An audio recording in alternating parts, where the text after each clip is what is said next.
seconds. Yep. So I'll pick that. Good afternoon. Today is Wednesday, May 22nd. It's 4 p.m. I'm calling to order the Finance Committee meeting. If you'll please rise and join me in the pledge.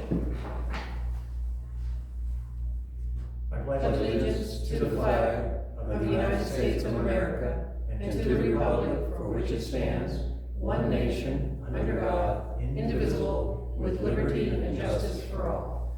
Thank you. Roll call. Director Beverly Pickus. Director Scott McVeigh and our General Manager Paul Kelly. Thank you. I see one member of the public here for the meeting. Any comments, questions, or anything not on the agenda? Nope. Moving right on. Preliminary draft of the budget for next fiscal year, 24-25. Can we recognize that we have two board members here, even though? Well, if you want to, they can't speak. I know that. Can't even say hi, I'm sorry. We got two additional board members sitting in Yes, the we list. do. Directors Lincoln and Reader. All right. As we start, I apologize for interrupting. It's come to my attention that this is being based on 2,656 base rate customers. And I believe the last time we had talked, there had been 2,612. And part of that, it was just under 26. So is the new software the reason we're increasing, or have there been people that have built and moved in, or have we really grown to that? In other words, So I asked multiple times and have received 2 reports from our current software that the current number of base rates that are being charged as of May 1st, both April 1st and May 1st, was 2,656. That is less than the 2711 that was done as for the 2021-2022 budget, yes. and also part of the rate rationale. It is slightly more than what we did last year, because if you recall, we had 2,599 or 2,600 basically. So what was told to me was that this represents a lot of the efforts that we've had related to turn-ons, turn-offs, as well as rectifying some of those delinquent accounts, in other words, those that paid up. Right. So this does fluctuate, so Okay. if we want to use slightly fewer, that's fine. There are currently, instead of 100, 1081 accounts, there's 43 1081 accounts. Only 43. Only 43. Recall that under the old system, there were somewhere around 15 of those 111 that were dummy accounts. Right. That the staff had used to, move people into or Right. out of when people moved. It just was the way Cubic operated. Plus, I think 10 of those accounts, they were used for hydrants. In other words, if we have a contractor that comes in and needs to use a hydrant, now we just have like one temporary or kind of hydrant account. So Okay, that makes more sense. So I'm going on what I got. I wasn't sure if this reflected an increase or a change in how individuals like myself, 1 meter, 2 homes should be paying 2 base rates. That, and again, this is kind of an interesting thing. So the accounts in here, and maybe we should change that to 2656 base rates. That might be a better way to put it. Yeah. Because there's quite a few accounts, right? I mean, we've got 3 mobile home parks. One of them that has 105 base rates.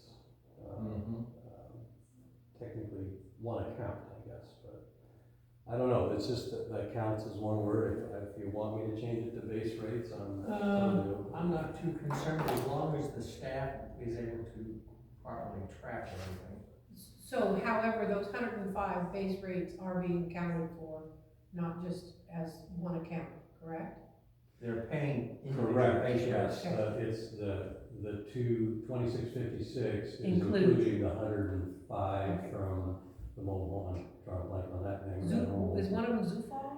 Yeah. Deluxe? Yeah. Something like that. You know, we've got another one that's got 56 connections, Yeah. that are units, that's included in this. Good, okay, It's not just one account. good. Used okay. to be, they got a discount on how much they were charged base rate and whatnot. Is that right? Yeah, it's good that that's been corrected, so everybody's on a level playing field. So I think, just real quick, let me just mention, so, you know, this document, that I printed and sent with you, last year, we pretty much went straight off of this, and then I created this afterwards for the final budget. And I decided to kind of edit them both at the same time to kind of give us a little bit of background and narrative. But I have not edited pages 2, 3, and 4, which is just sort of the history and background. So let's just talk a little bit about the revenue. You know, in some ways, the bottom line gross revenue is only 33,000 more. But if you start up at the base rate, so your base rate charge is taking that 2,656 base rate times the July 1 base rate, which will become 5820 at 95% collection rate. You get approximately 1.76 million. That's shy by about $1,200, but I'm fine with the round off. Again, the domestic water sales, that's taking, you know, our rate sheet and our schedule with the Bureau of 1,500 acre feet of M&I and 700 acre feet of irrigation / ag water at the current rates of 56 and 54 units per unit, I mean. Also 95%, again, slightly rounded down. I think, as I said last time, and I'll have to probably say forever, the way I budget is I slightly underestimate revenue and overestimate expenses. To me, that is true conservative budgeting. We do not have anything budgeted for penalties and exceeding for water allocation because we don't anticipate being in a drought through this fiscal year. And we don't have any reconnection fee revenue. I think we didn't collect any last time, but this will be one of the ones that we're looking to make sure that we collect in the coming years. But this reconnection fee is more somebody's removed their meter or actually cut off the line into their property and they're going to reconnect. So Not the So there's return no on. reconnection fee if we lock out somebody yet. Okay, So- there should be. Paul, in regards to the penalties, don't we still have accounts out there that are still paying from behind and will have penalty fees? That should be in our reserve account balances that was here today. No, but it's income. No. Well, Yes, there are penalties.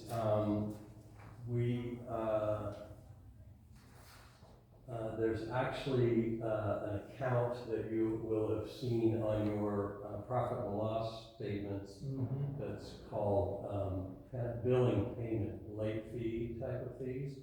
This one is the exceeding of your allocation. So this one was one for just during crops. Okay. And so even though we track that revenue, I think I actually have the third quarter profit and loss. We had about $2,000 of revenue for just late payment fees. So again, not I just don't think it's beneficial to budget with the hope that people are late at fees, late fees. Well, if it becomes an historic thing that over the course of multiple years, we can show that it averages about this, then it is income, but I understand your approach to why it's not in there. So the But one, we do have it, I'm sorry, we do have it on the debit side though, where we have the insufficient funds and whatnot, return checks, type thing, about $6,000. We weren't sure if we should carry that back in on the plus side. Well, I can check the staff and see if we want, if there's a number that's been running at for the last Okay. year. Like I said, at the third quarter, we had about $2,000 worth of late payment fee received. yeah, is that quarter, cause it just says January through March, so I was wondering if that was just 3 months worth of the 2212, of the billing payment late fee. What's that line number? Well, this is the Oh, that one. profit and loss, Okay, that was from a meeting, That was from our, July through March. April meeting, right, that's the one I got. yeah, I'm looking at it right now. that was our April meeting, yeah. Was there a line number on that? Yeah, it was 11060. Oh, okay. And by the way, that was for the whole fiscal year, so that was from Oh, July. billing. Oh, okay, it wasn't January through March. No, that's July through. Wow. 2212, yeah. Well, that's not what it says, just saying. So on the water fee, service fees, the turn-on fees are the ones that we have to obviously collect more of, and that we have in the past. Right. We do collect some of them, but this needs to be the one that's more attributable to like the after hours, people calling and those things. But we, at the third quarter mark, we had already received $3,700 worth of turn-on fees. Okay. Good. The Centerville admin, pretty much keeping that about the same. It does appear that, they are combination of our own billing of them and their payments. I think last year, they just seem to be always running a couple months behind, so I'm not sure if, I think in the full 12 months of billing, they've been running between 195 and 205. Mm-hmm. But when the actual within the fiscal year, it's a little bit less. It's usually been about 180. So I'm not sure if we should adjust that or not. I've just kind of kept it that. The backflow maintenance charge,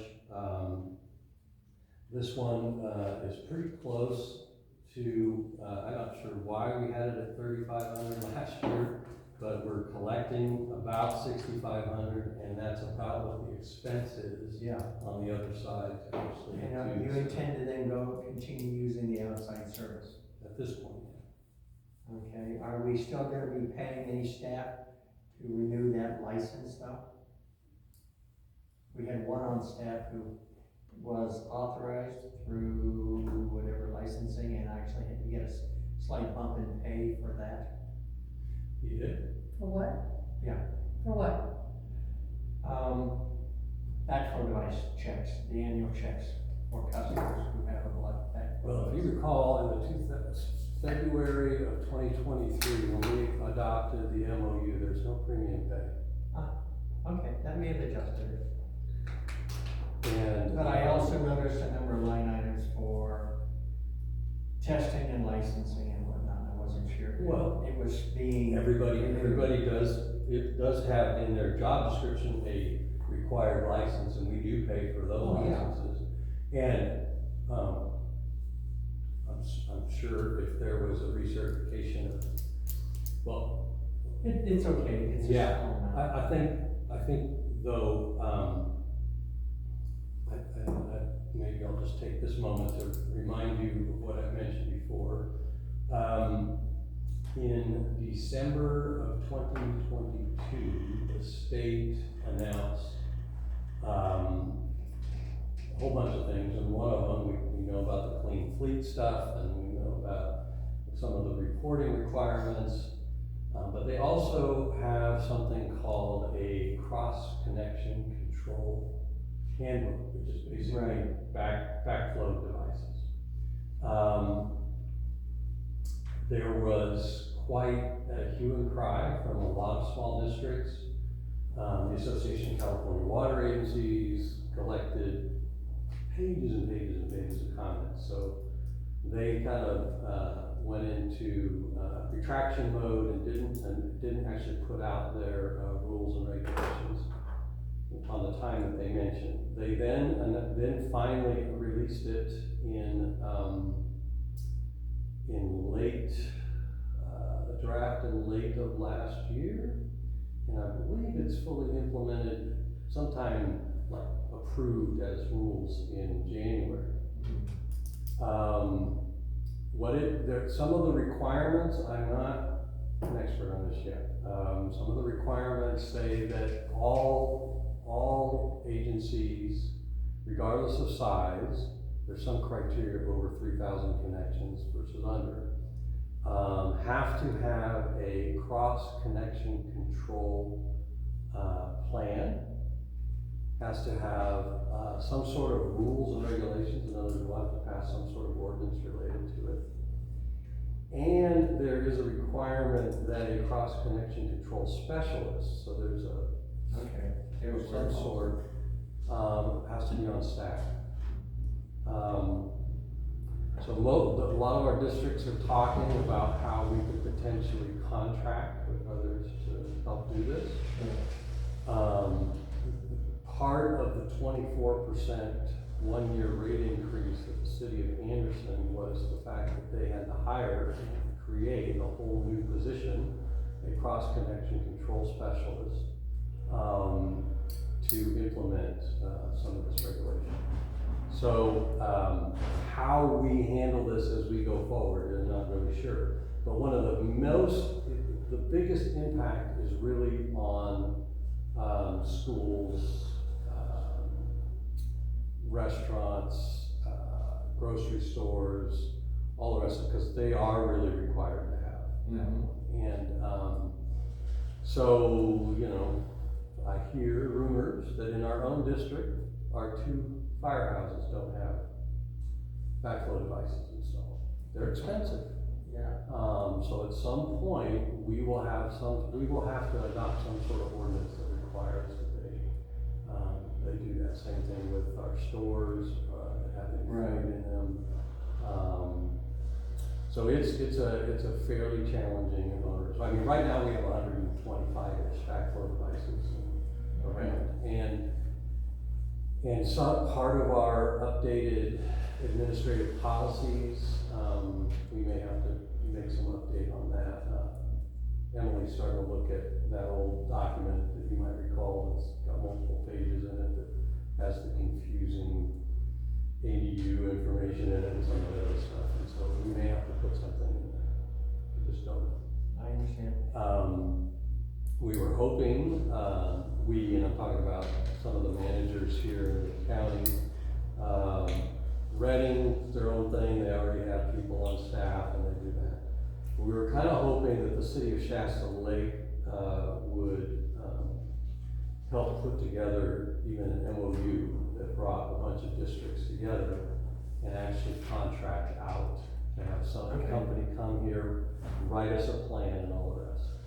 I have lunch with the city of Reading's utility manager next week.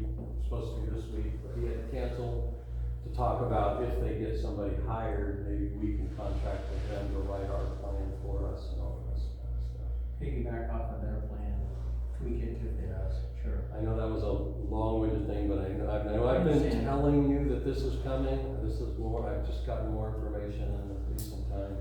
We don't have anything in the budget necessarily to cover that, do we? Not necessarily, but we'll cover some of that in the professional services. The designated revenue. Before we move on, can I back up just a little bit to the revenue for the domestic and ag water? I appreciate that you changed the targeted budget to 95%, but did you put in, it doesn't appear you have any calculation into water loss from the backwash pond, from leaks, from, breaks, whatever? No. Okay, because we've talked about somewhere in the range of, I took a look at what it might, if we had lost, say, just 100 acre feet, it would be running right around $4,200. So, it's a minimal thing, but. Well, we doing 95% recovery is about a 5% loss. It's really more like 10% right now, 10, 14, or 12. In the expense side, we are expensing the full 2,200 acre feet. Mm-hmm. Yeah, I know. So in other words, We have to, we're gonna be paying for it, whether. yes. So in other words, you gotta pay for what's gone through the treatment plant Right. and what's reported to the Bureau, and what's collected is 5% less. So one way we can handle that water loss, instead of doing 95% collection on the water revenue, we could do 90% collection. Yeah, or we could cover it by getting up to 96% collection, because that would add an additional 18,500 in revenue. So, Yeah. it's just, well, actually, that's on the base rate, not on the water. Yeah, so there's opportunity there, definitely. Moving on to, Well, the designated revenue, again, this is just the projection of what we would get for all of those fees. Again, based on the fee amount and a 95% collection. So the convenience fee of $750, is that just banking fees that we collect? What is the convenience fees? Yes, and I suspect, I haven't fully heard from Melissa on this, but that may be actually zero, because now that we're on the new software, that's all handled. So somebody, we used to charge 3%, and when people called in to do their credit card, and there was sort of a slight difference between what the company charged us and depending on the size of the credit card bill. So that's what made up that. I don't think we've actually gotten anything, because now with the new software, that is not run through us. It's all handled by the process. Okay. So when I get a full answer, that one might be just zero. Okay. Because I think I can just we hadn't collected anything through 3/4 of the year. Yeah. yeah.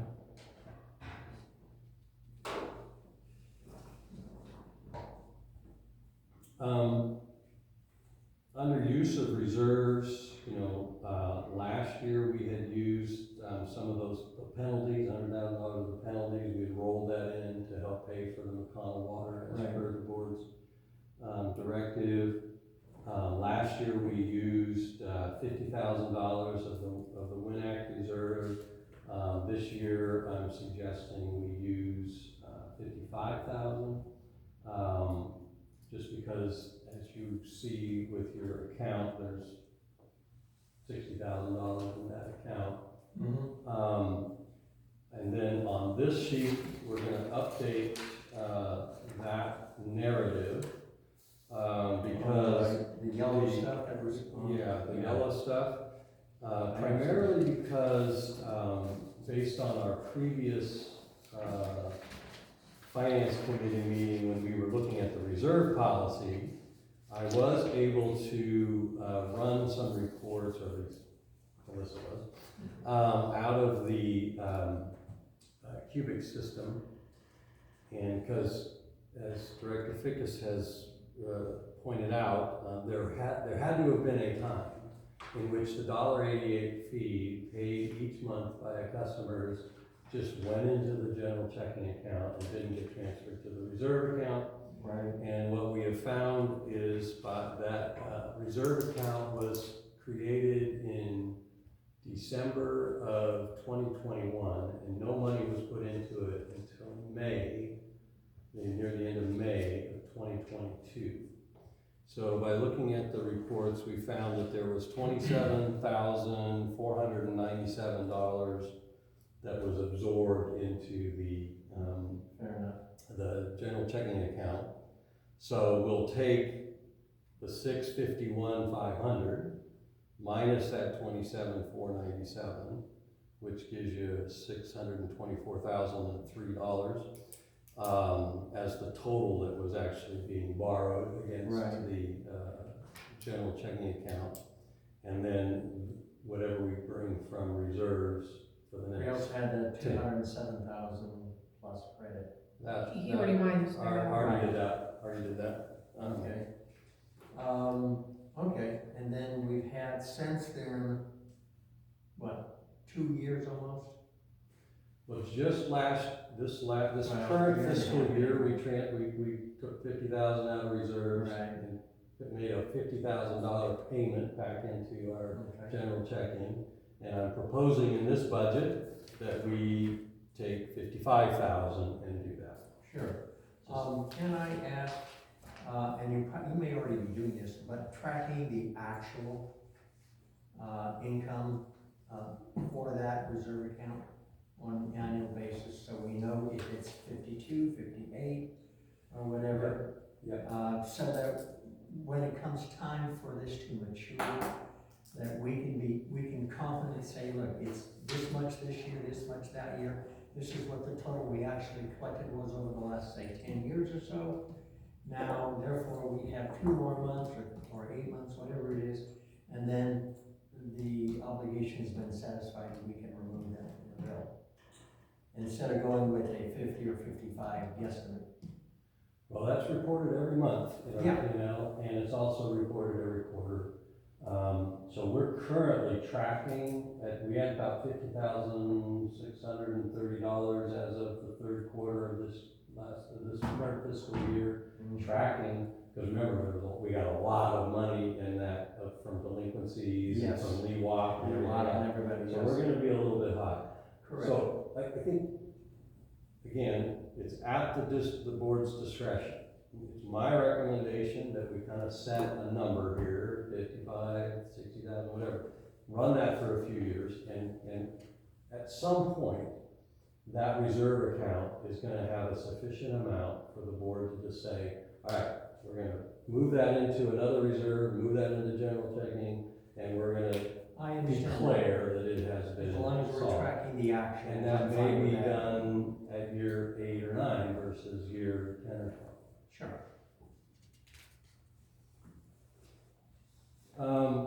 Anything else on page 1? Yeah, just the general taxes, we're gonna be running at pretty close to a little over 400,000. We budgeted for 390. We just got a $160,000 tax payment about a week ago. How much?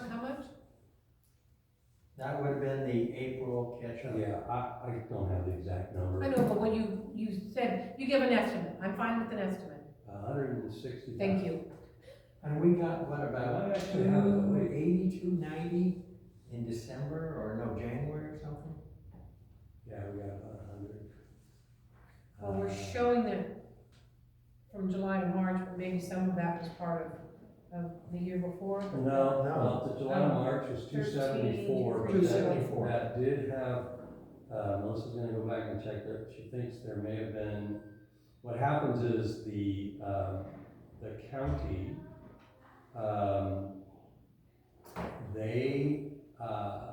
they just send us an email and say, we're making an ACH deposit into your account, X. Sure. And,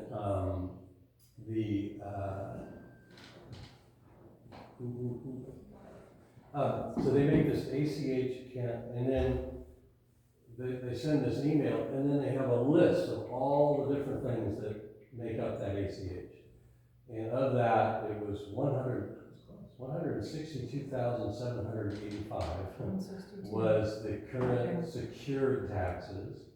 Then there was 10,000 of current unitary taxes. Don't ask me, I don't know exactly what that is. And then there was 95,000 that was federal coronavirus. And I had not seen this when it had come in previously. And so Melissa didn't know what that was. That's the ARPA reimbursement. In other words, we had filed for the meter payments for reimbursement. So they just ACH'd us $95,000 for that. Good. But for some reason they're calling it federal coronavirus. Okay, Yeah, so then that's 436,000 plus the 10 would be 446. So we're a little bit under then in the taxes. Again, Underestimated. my preference is to budget for slightly less. Yes, it looks like that's what's gonna come in, but I'm not sure how much of the 274 was one of those little things down below that I mentioned that don't. Yeah. Oh, I think about 20 of it was also ARPA reimbursement money. Oh, okay. So So the that's- 420 is fairly accurate. Ballpark. Okay.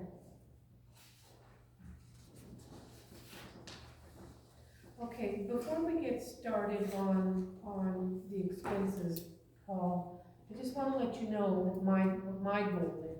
And so I'm going to question you on some of these things, and I know you like to overestimate on expenses. But my goal is to find $300,000 to pay for that training. So I'm going to probably nitpick you a little bit on why some of these things are. Just because I want to see how much money, and we can keep track of it. How much money could we possibly do if we have to tighten our belts? So that's where I'm coming from. It's not to offend you or anything else.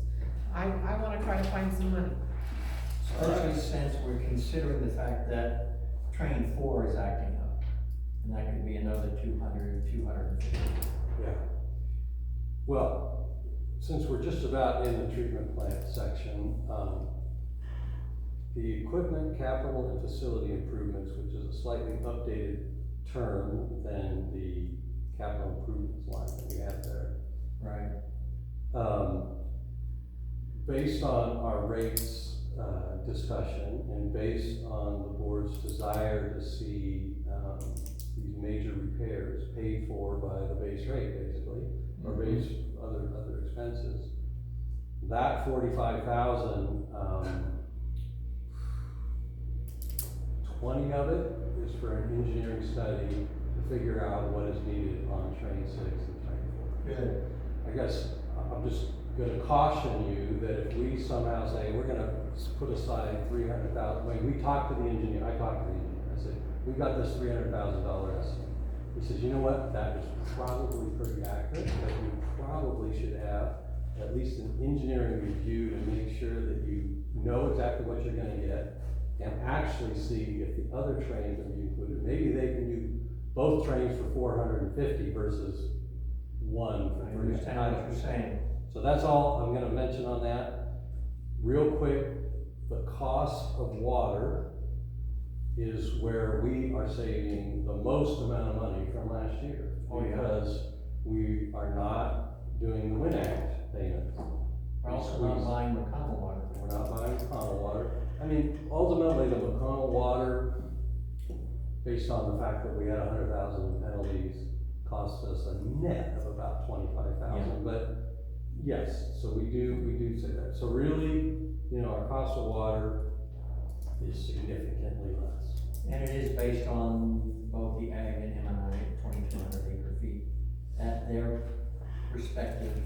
Yeah, and you can see it in on page 7 of Yeah. that little sheet there. It just has your bureau mix again.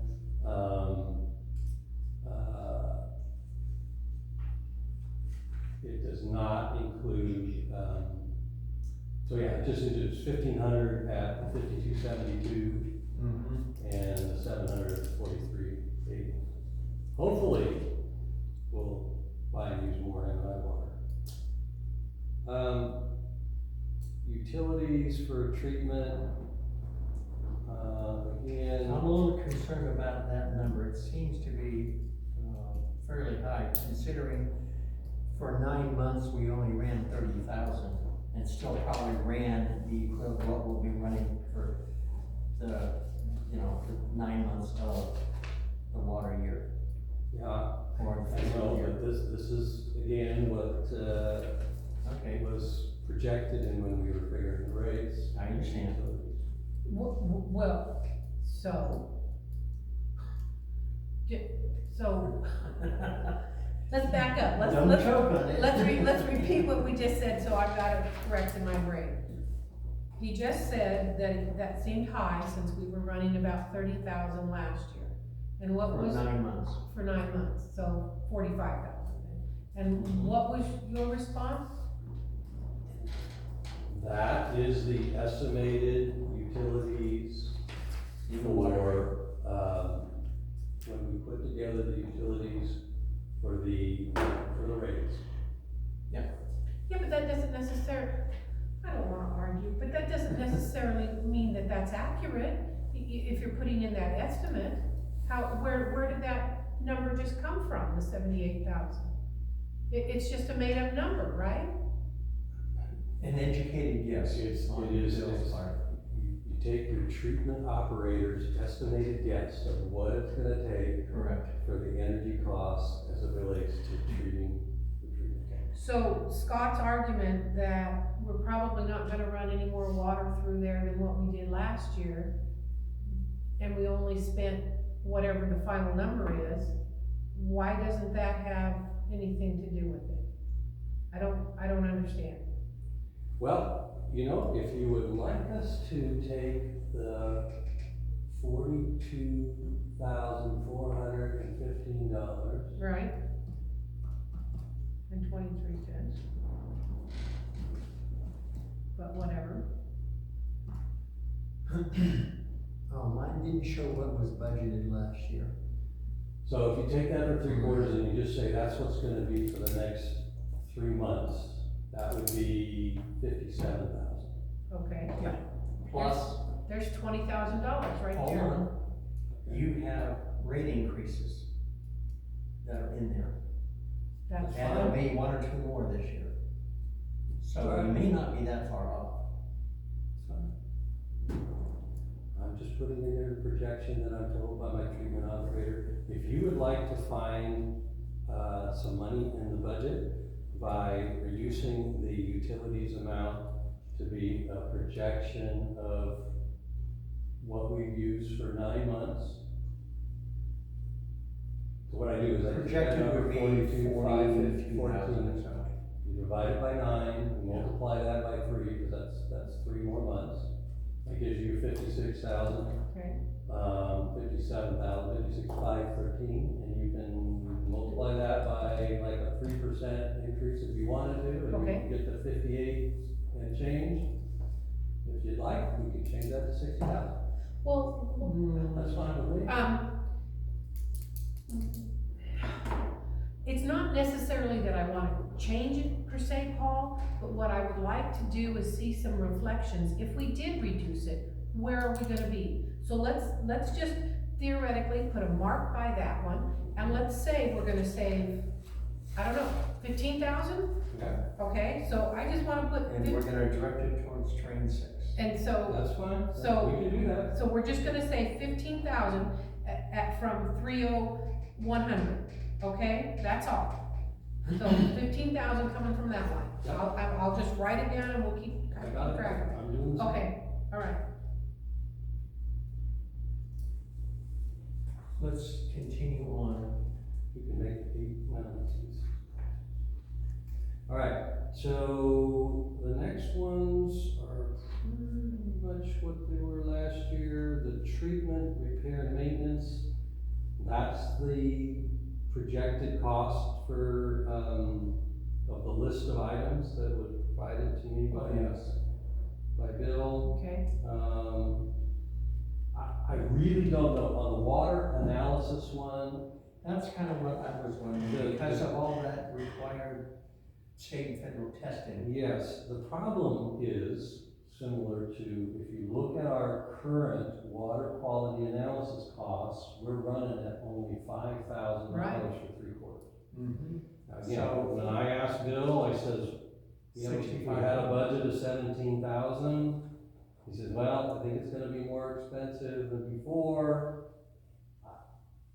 More expensive than 5,000 or more expensive than It's around about 17,000? 6,500 His response was for more this expensive fiscal year. than what was budgeted, but I don't know if he knew for sure the actuals that we were dealing with. Yeah. Right. So, you know, I think 10,000? we could do 10,000 there. Okay. and Can probably- we, So, take some of these numbers and maybe table them temporarily, and when we do a first quarter review, take a look?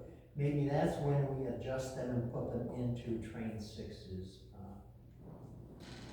I don't know why you want to jump all the way to the end yet. So I Oh, think, no. let me just say that if we made that 10, I think we're gonna be fine based on what's going on. yeah, It's I mean, it's double what it was, so.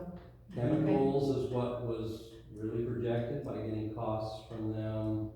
So again, in this equipment capital facility improvements, in my little narrative here, so I was trying to keep track of it, we've got an estimate from, well, first of all, we got a tank inspection of that $1 million gallon tank up there. It said that there's quite a bit of corrosion, there's a whole bunch of other things that need to be done. The tank inspector that we do this annually with recommended that we do an assessment of that. You know, we have that state water board survey of the treatment plant that suggested projects, including train 6. Yeah. So the engineering estimate, the preliminary from PACE was about $20,000 to do the treatment plant train review. The tank inspection estimate, engineering estimate to do that assessment was $13,000. Just for that one tank. Well, Because it's later more than in the the budget, tank, we have it's the tank conduit, and it's a bunch of other stuff in between. So obviously the treatment assessment would be also paying for the assessment of the train 6 filter chain. The other thing too that's added in here that I was not aware of until recently is that every 5 years, this Regional Water Quality Control Board requires that the county has a watershed sanitary survey, and all of the districts and cities in the county have joined together and hired an engineering firm to do that, so that we all just pay our proportionate share to make sure that it gets done, instead of each of us paying for our own. I guess last year, or 5 years ago, PACE did it, they're doing it again this year, and then it'll go out for proposals next time. I think CH2 Mill did ones back in the 90s. So I asked for, and I got a memo that says that our portion of that sanitary survey is gonna be about $10,000. So that's what pretty much makes up that 45, that's for those different studies, different things. I also asked for, and again, that's for something else to deal with, you know, I think I mentioned to you our water master plan, our water plan was last done in 2007. And so when I asked Pace Engineering for these numbers, I said, what would it take to update our water master plan and do a CIP, a real CIP based on that? And they just initially said, well, it's probably gonna take about $100,000 to do that for the engineering services. So I don't have that in here yet. I'm just like, want to hold on to some money to do that too. So can we bump back up to the vehicle maintenance and expense 30500? So, we had spent, Are we bumping up? well, bump up from the equipment capital facility improvements, one line up. Oh, okay, then it's Bumping up 8,500. one line. We had, in last year's, or July to March, $5,800, which was the accident, and that we were reimbursed. So our fuel expense is $3,300, or $3,300 approximately. So I just wondered why that was so high, and could we reduce that by, even if gas prices go up by a little bit? I think that 8,500 is a little high. But if we have to do brake jobs, replace tire, a battery. Right, so the 5851, that included the accident that we were reimbursed for, but it also that wasn't all of it, there was about 1,500 of that. That was oil changes, Okay. brake review. Routine maintenance. So, Well, 33 and 1,500 is 4,800. Yep. So I could see it being 5,000, I could even see it being 6,000. But I just didn't see the 8,500. yeah, I mean, I think it's reasonable if we, I have my notes on that, so if you take, I think it was 4,600 divided by 9 times 3 plus,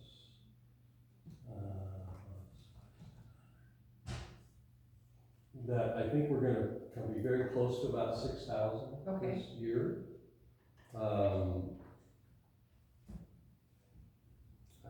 This was I like captured your in case pushing there's on gap. this, If we wanna reduce it a little bit, that'd be fine. Okay, 2,500.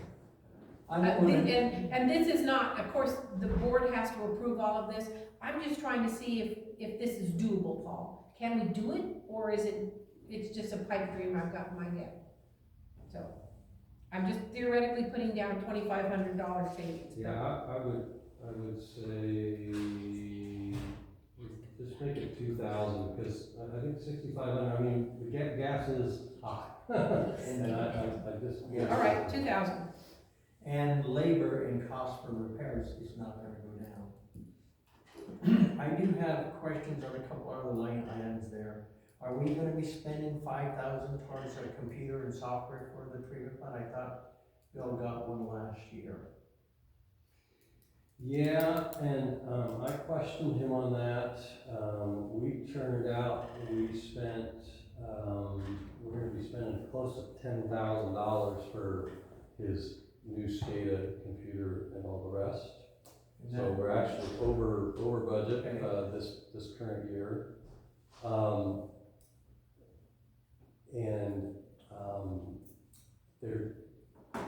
They do need an update, a replacement for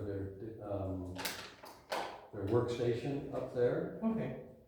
And there's still a couple little glitches on the implementation, so I said, well, then I'll do 5,000. That's reasonable. The other thing would be then, the safety equipment and training, is that still gonna need to be the 7,000? Well, again, last year, initially, we only budgeted a few $100s for that one, and, we then. 7,200. That's correct, we amended that in January. That's right. The mid-year amendment, and, there's just a lot of old equipment, and he informed me that there are still, like a respirator that needs to be replaced, and a couple other items. Remember, we were not aware when we first had this budget last year that we were gonna need to get one of those temporary crane little things Right. for safety reasons. I understand, those things happen, it's just good to hear the explanations. Anything else, Beverly, on water treatment? Not water treatment, down at transmission and conduit. Yeah, is there some sort of a project or something, is this the Milltown conduit? Yeah, for as long as I can find out, the district has always had a separate accounting for the Milltown conduit, which is basically the pipe that runs from the tank. The Through 45/42 inch steel pipe. And I think it's good to do that. We have found that we do think there's actually a leak, and we're gonna try to get, Bill has met with the Bureau to try to get them to go down and take a look at it. if there's ever, remember, we're required by our contract with the Bureau to have $35,000 in emergency repair. Right. So if there's ever anything like that, it would run through this. Right. We also have billed, a couple of times we've had some locates that had to happen out there. Okay. And we billed somebody's time, I think we had $38 currently. Yeah, it's only $38. So I was kinda curious. I was wondering, did the FEMA grant cover the damage to the hillside that had slipped a little bit near the conduit? I'm trying to remember if the FEMA grant for some of that, because of the fire that was out there, if that covered a little restoration. So I wasn't sure if this was a project to stabilize or. No, this is just anything that happens. So you think that $4,000 budget is, Yeah, I think it's reasonable. Look, we do need to, Bill's been working with the state. We did have, some CAL FIRE supervised inmates that came out and did some cleaning along there. So if we gotten billed for anything like brush removal or anything, we would run it through this. Okay. We also have an exposed pipe, on one of the creek beds that the Bureau and the Parks has found. And, so we'll use some money out of here to get sandbags or some things to clean that up. okay, Quick question, sorry. Chemicals for the filtration plant, are we seeing a projection of them going higher, or are they kind of, Can you start that sentence again? I didn't hear the first part. sorry, my voice cracked out. Filtration plant chemicals, are we seeing those increase still, or are those kind of flattened out and stabilized? They've really kind of stabilized in cost, and remember there was, for pandemic induced, cost increases, and mostly through just supply and like lead time. We have noticed, according to Bill, that, even though it kind of equals out, we use a cap and a polymer to help grab onto particulates to capture them into the filter. That mix has changed, and the price is slightly different on the different two products, but they kind of even out in the end. In other words, you'll use more of a cheaper one for a couple months, and then more of a more expensive one for a few months. Doesn't this also reflect the projected volume through the treatment plant this year is down from, the current fiscal year, so. but chemicals last year through the 9 months was only $30,000. And so we're looking at 65,000. So I think that's actually padded a little bit too. We could probably reduce that by, I don't know. Yeah, it's probable. I just, on that one, I would hesitate just because we're still not sure, like, what the chlorine costs are gonna be in August, and they're still projected high. Okay. All you do is have a bit of a shortage in those. I'm gonna say we're gonna save $15,000 there. From his, I'm just estimating, instead of 65,000, can we make it 50? But that's just so we got some numbers. All right. Okay, On to distribution.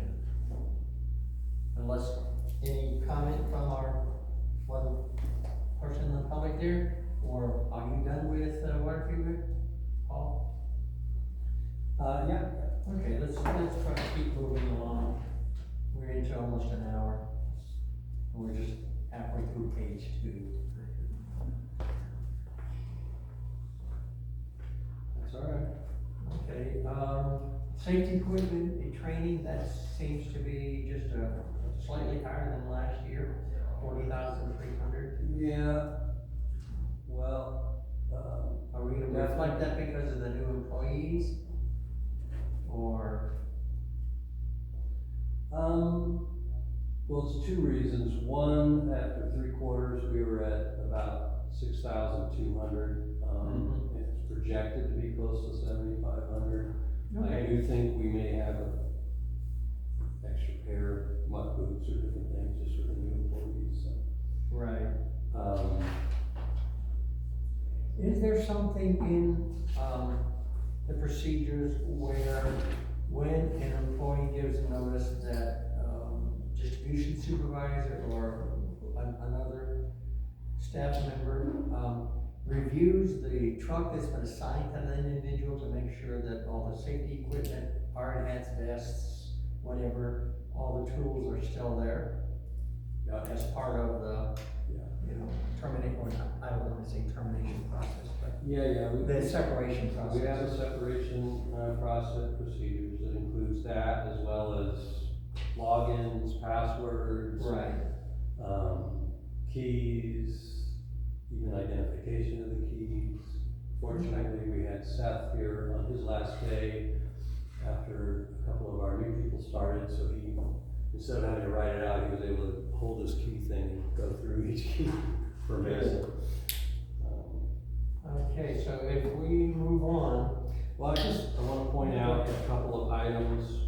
One, the USA undergrounding, I know I've reported to you multiple times how painful this 811 stuff is and the locate stuff. It could at times consume one person for days, just don't have them doing it. We had under budgeted 5,000 last year. We were running 3/4 of the year through it already $10,000. Yes.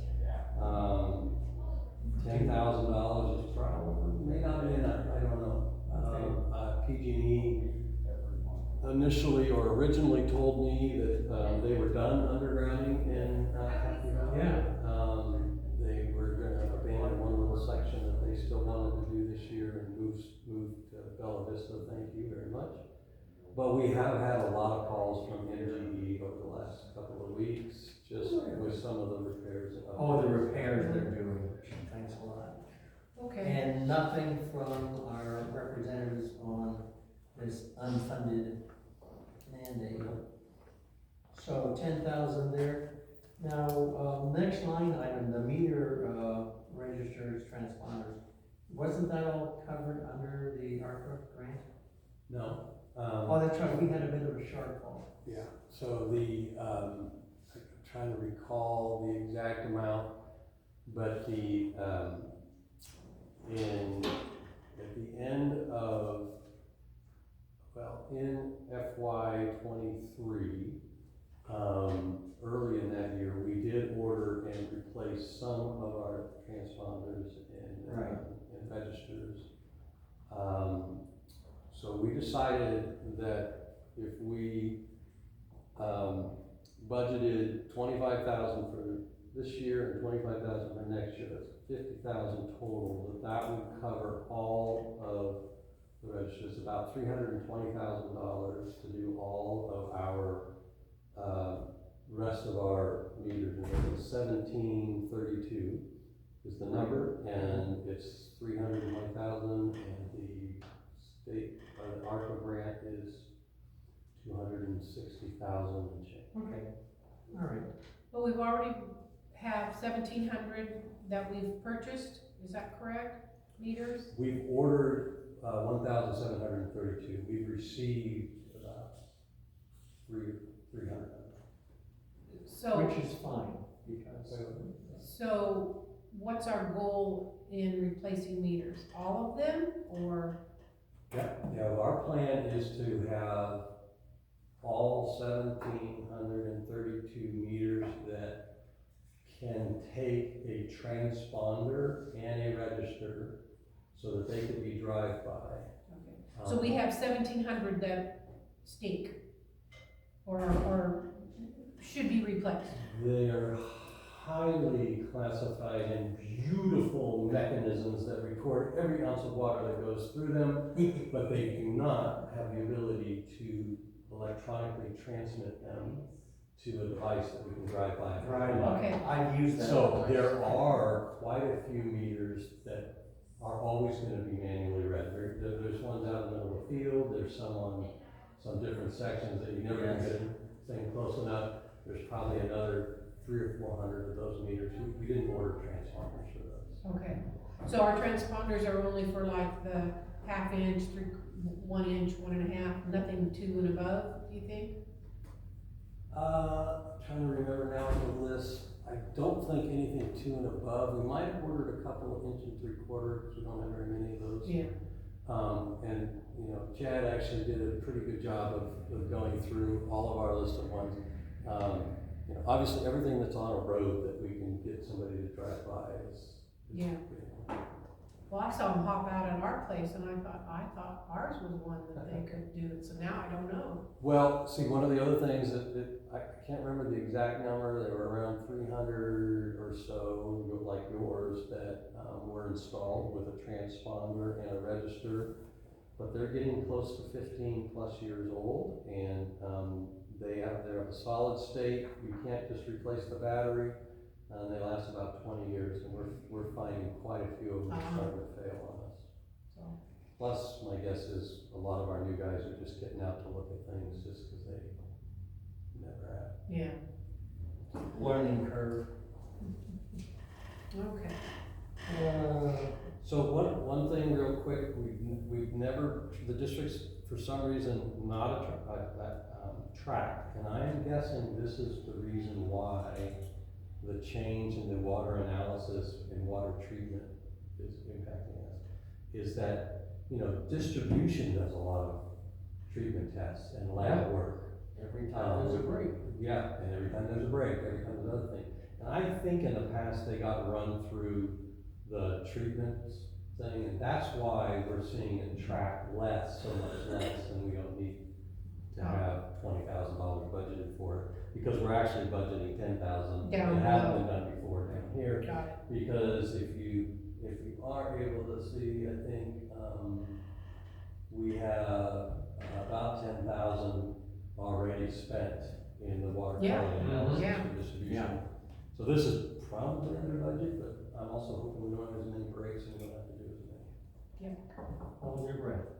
Knock on wood. Obviously, the O&M is running quite a bit higher, and so I'm just suggesting. Based on actuals for the first 9 months at 163,000. Yeah. You're, actually, I had a note here that I'd like to see 10 to 15% added to that as a cushion. No cushions. No, overestimate, based on actual, 163 through 9 months, and we've already had a few more. Paul is saying we're not gonna have as many breaks. I don't want that recorded. I might have just jinxed myself. Yes, I mean, one way to look at it is you could take your 163 and say we're actually tracking to be close to 217. Yes. On the other hand, you might recall that at the 1 year or the 6 month mark, we were already at like 125. So we had slowed down on our number of breaks and Over the winter, it does happen, So I'm gonna push back a little bit and say, Okay. let's go with the 150, Be hopeful. I don't and mind. if we're, like, we can do what we did last time at the 6 month mark and make an adjustment if need be, but. I'm good with that. So while we're on that line, 40480, right? If you go 2 lines below that, There's another one. there's another 40480. We noticed repeat numbers on a number of sections here. No, that's right. That's supposed to be 90. Okay. Yeah. They're just little typos is all. Well, no, I didn't know what it was, so. What? There's 3 or 4 of those in here, Paul, don't worry about it. Yeah, we'll This put- is a draft, we'll let you fix it. Well, no, that's good. Well, this is why we're doing this, is Yeah. to go through that. So, 40490, thank you very much, is the equipment, facility, and capital improvement. So this one, well, first of all, this was put in there for any updates to the distribution system. Also, at the time, when, you know, we're still hoping, I doubt we're gonna get any grant monies for the distribution rehab project. this coming year. But we do still have that Taffy Lane project that the district has been Yes. unable to get scheduled and done. And I'm hopeful that when we get a new distribution supervisor and new people, that we can actually get it done. We have all the pipes, but there may well be some costs that will be part of that. And also, this is an opportunity for us to invest in equipment. At one time, we had contemplated buying a new truck. We have, so this would be what we would use for a potential back trailer if the board wants us to continue to pursue that. They're valued anywhere between 80 and 100,000. For a brand new one. For a new The smaller one, 800 gallon capacity or something? 500 gallon 500. capacity, 4-inch suction tube. Right. The most important thing is, I really want one that has a GVRW, which is the ton weight, Yes. less than 10,000 pounds. That way we don't need a Class A driver's license to pull it. Correct. Even Bella Vista, which has a requirement that their distribution people have Class A licenses, they also purchased one that doesn't have require Class A license because they want all of their trucks to be able to mobilize and get that piece of equipment there. Sure. That would be true too, though, if you could get rid of the dump truck and go to a trailer and then a smaller excavator. So yeah, I mean, these are things, you know. Because we're not doing massive projects. And we need, Well, my recommendation, Paul, is that what's the most important thing? So if we have to tighten our belts maybe on equipment this year and focus on taking any excess money that we can beg, borrow, and steal from to get that train 6. That's my goal, is to build the whole entire community, that train fixed, because the repair. But so when I look at that 90,000, it just, I think there was something though that we thought was needed. Oh, like the fire hydrant. What does that cost? You know, is that part of that 90,000? Is that where that would go? Yeah, I mean, it's 5 or 10,000 of it, and we could potentially, it depends, there's, you know, I would really like to buy an ice machine, for, part of our heat illness prevention plan. Doesn't exist, but it needs to be created. JPIA is informing me that, you know, you got 150 days plus, 95 degrees plus, you really should have more shade, more ice, more water, and all the rest of that kind of thing. But they run about $1,000. So again, if the board, I think you can get one off of Amazon for $100. It only spits out 2 ice. yeah, 2 cubes an hour. yeah, we need one that's slightly less than a commercial grade one. Yeah. So again, I would say you got about 70 to 80,000 of that would be for equipment, basically. Right. I think what we're looking at. So if your recommendation is to take out that equipment money, then that's what we'll do. Okay, and how much would that be? Well, the cheapest, equipment was 80,000. So 10,000?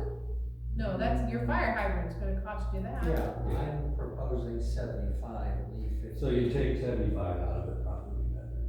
Yes. Oh, 75,000, whew, okay. I wasn't, Out of the equipment faculty, Yeah.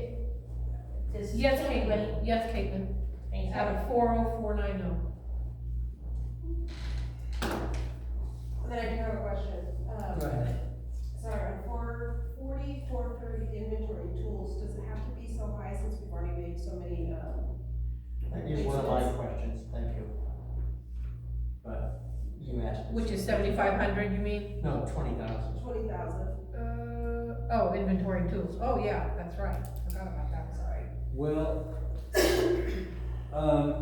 you know, we've spent, yes, we have spent a significant amount to get our inventory, back to some, manner of normalcy. We've spent $40,000 already. Yeah. So if you just project that out, we could be all the way up to 50,000. So, I don't know, I think 20,000 is Do you probably pretty anticipate accurate. that much breakdown or having to replace a certain number of tools? Yeah, because we give you a pretty free rein to, you know, purchase things because everything was in disarray. But are we not almost whole? Well, you know, inventory does include replacing when we use some valves and when we've used some pieces of pipe. I thought that was covered. It could also, you know, I mean, for some of the smaller, less expensive hydrants, that'd be, you know, maybe coming out of there. I'd be hesitant to make any change to that one, because I actually think next year we're gonna see it be more. I mean, one of the things I have found out that, since our distribution supervisor has left, asking for quite some time and hadn't seen, but, there is a list out there of, valves that need to be replaced. There's probably about 20 of them, and, you know, that's a capital sort of inventory expense that. So that's a little bit confusing, you know, you've got your inventory and tools versus repair and maintenance. Because valves to me would fall under, like what Scott said, under O&M. And so, I mean, tools I can understand, but if you're talking valves, that's really more, Equipment. repair or maintenance. Yeah. Just saying, it's just Yeah. confusing. Okay, could be. Okay. The inventory's more, we have a 20-foot stick of, 8-inch pipe, we have a leak, we take that and we go repair the leak, and then we purchase and replace that inventory, so it's available. You're right, most of the time a valve thing would be more in the O&M side of things, but the inventory are things, like couplings, when we need a coupling to fix a leak, that's Yeah. the inventory. Okay. Anything else on that page? No, I think we pretty well covered that.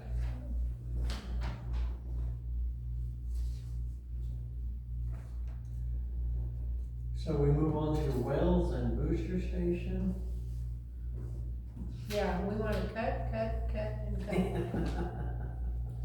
I think we've cut it about as far as you can go. I do have a question on utilities. In the utilities, does that include the AT&T phone line? That we should probably, can we abandon it now that this SCADA project is done? Do we have the connection here to the office? Well, first of all, it does include the South Booster Station, AT&T line. I am not sure if we can abandon that. The plan was, at least my plan was, that we would have internet access and we had all that new SCADA there and we would no longer need it. I am being told that there is still a need for an alarm that would use a phone line.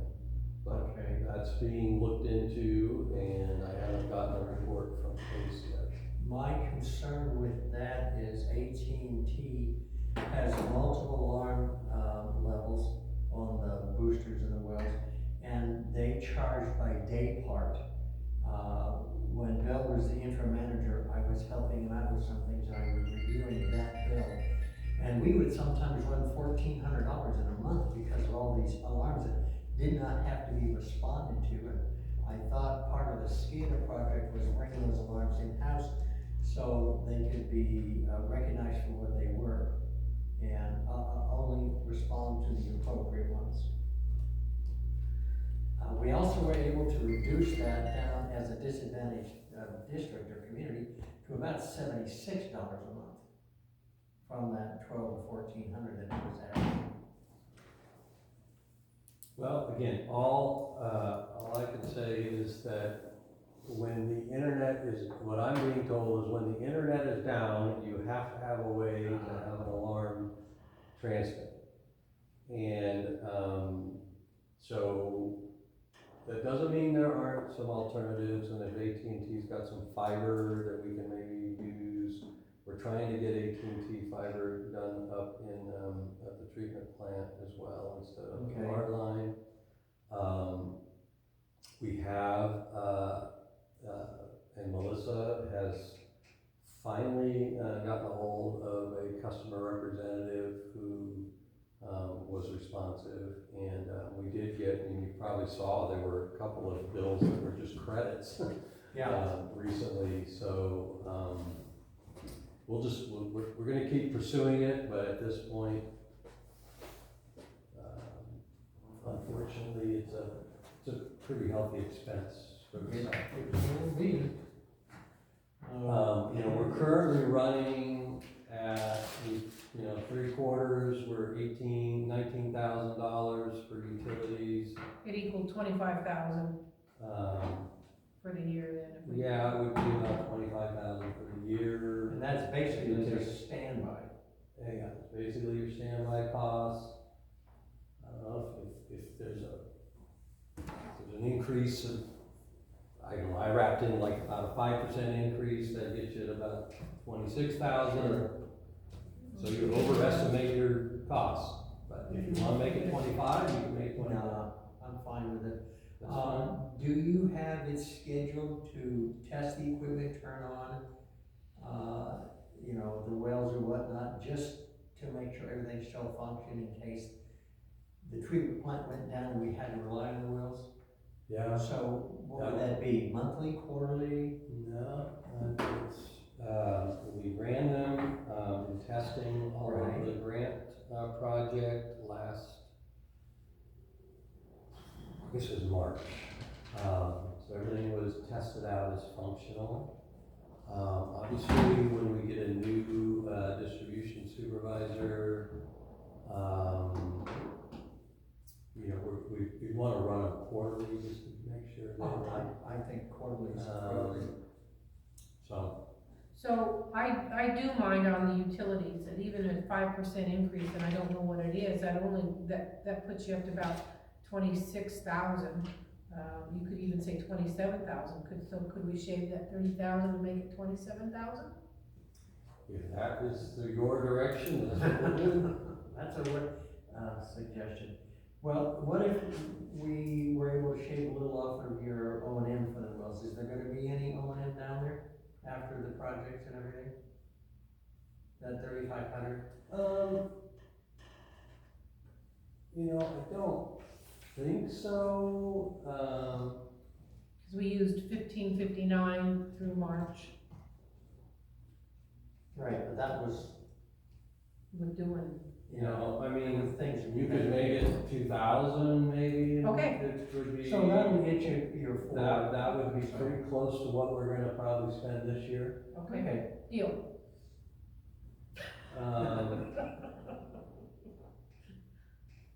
What number?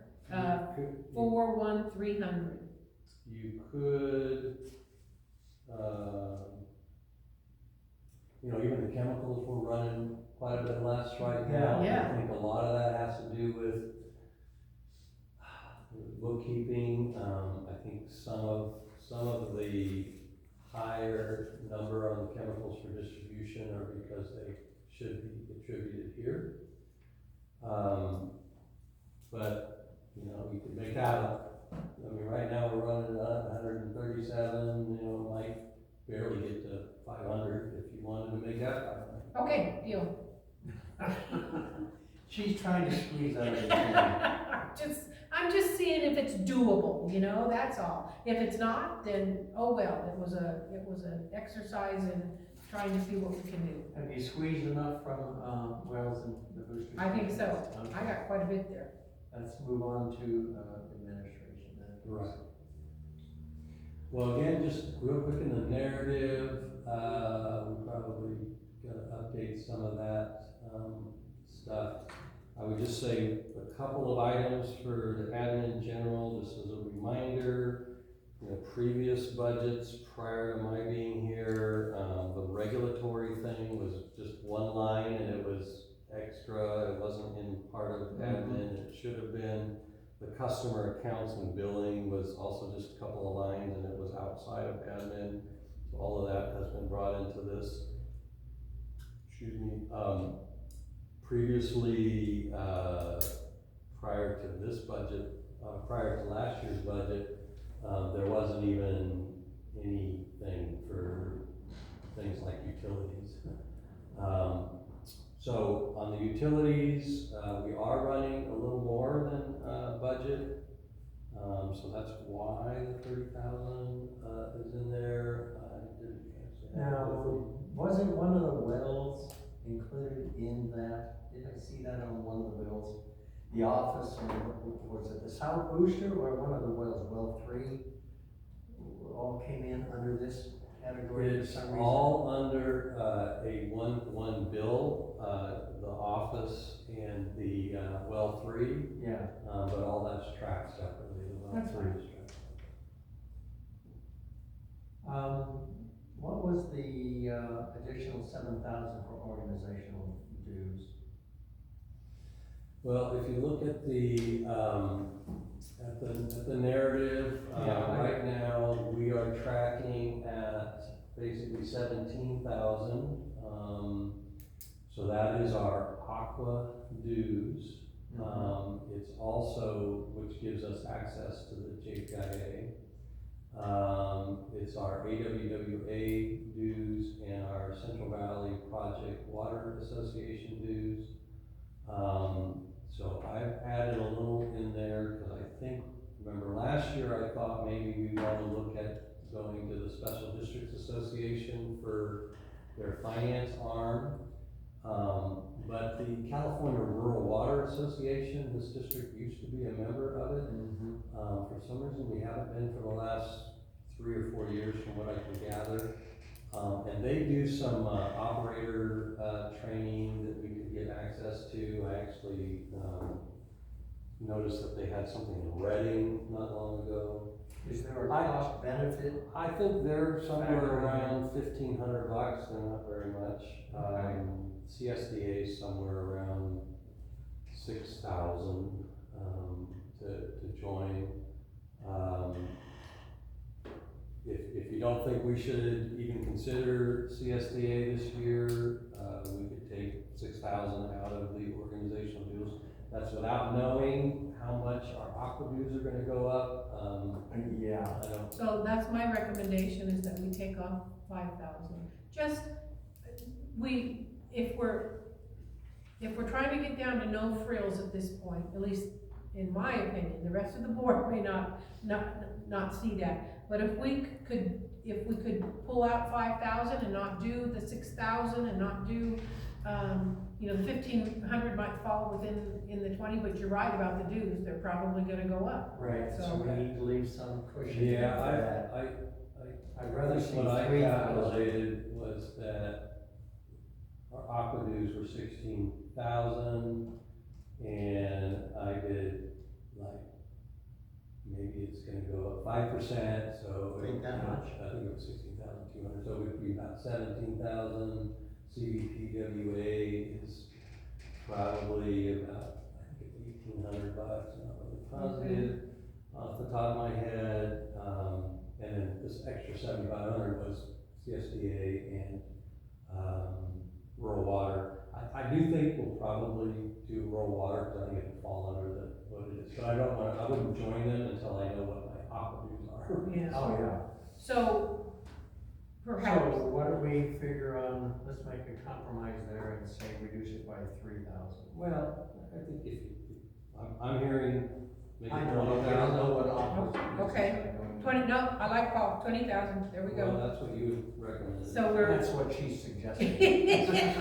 That's not necessarily a recommendation. so 50300, folks, is wait, 300. 300. It's currently at 25,000, we're gonna call it 20 and we'll save 5,000. Okay,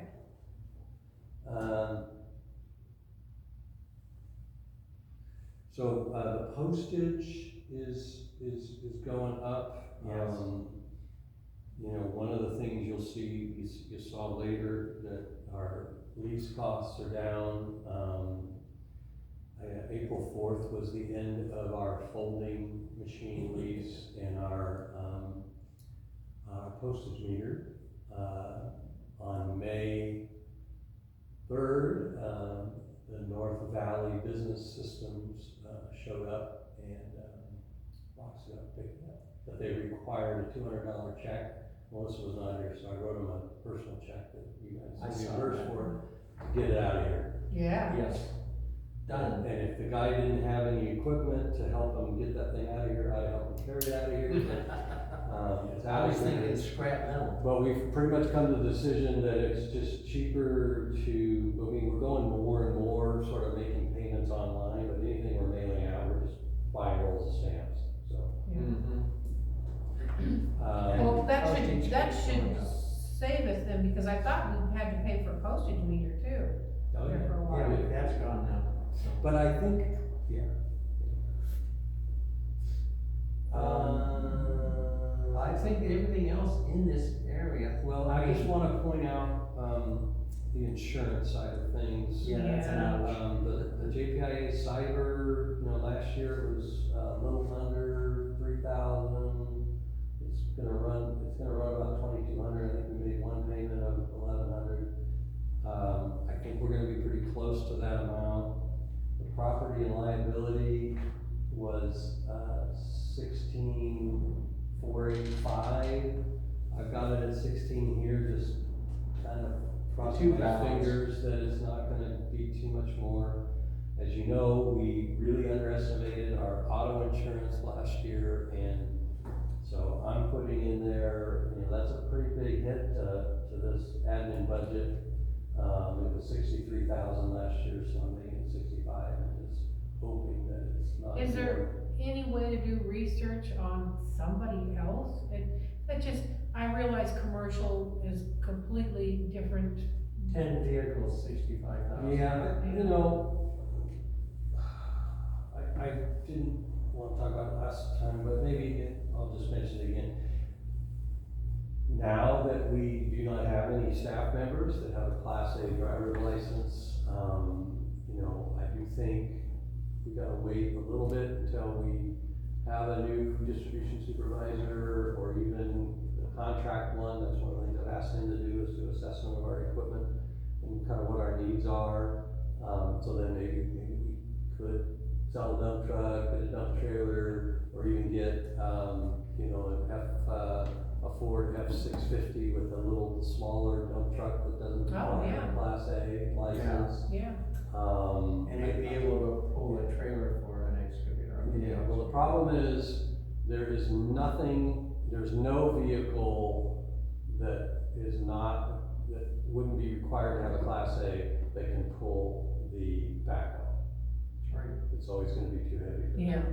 But we could keep the backhoe and drive it to where we need to on the road. Road is Which means down. we're gonna have to increase our expenses in tire replacement, and maybe start looking at a mini excavator. Now and that way those are lighter, and you can actually put them on the more mini excavator, so Yeah. that you can actually pull that with your truck. So those are all things that we can look at. I would argue that if we did not have a large Class A required dump truck, one of the elements of our high insurance costs would go down too. So that's So there's a trade-off there, but we still do owe on the RCAC loan about 63,000. yeah, well, we'd have to do an assessment to see whether, I don't know if we could sell it for that. Well, it'd be nice to be able to sell it, the trailer, and the backhoe, and then cover a trailer and mini excavator, Yeah, clean balloon. Yeah, I don't wanna make any decisions before Oh, we no. get into this aspect. There's a lot of options there. Director fees, Yeah, Oh, you want to skip down to? aren't we there? yep, We So- can probably cut that to 6, that's gonna be more actual from the 10. If we do the calculations, it really is running about there. It's like, that's fine. Okay, $4,000 right there. my ag meeting in, a week, I don't get paid for it, because it's that third additional meeting in the month, which is fine with me. But if we did the calculations at 4 directors, even at 150 a month, you know, you're looking at just over 6, and it's not running 150 on average. And we're hoping that the director elections, that we'll save that 8,000 if nobody run. Well, I don't know if that's a good thing or a bad thing, I kinda want people to run. So, just real quick, on the director fees, I mean, basically that's $150 per director for 12 months. I mean, that's just. For 5 directors. Four five directors. Right. I know we have one director that doesn't, Right. that does the weights and everything else.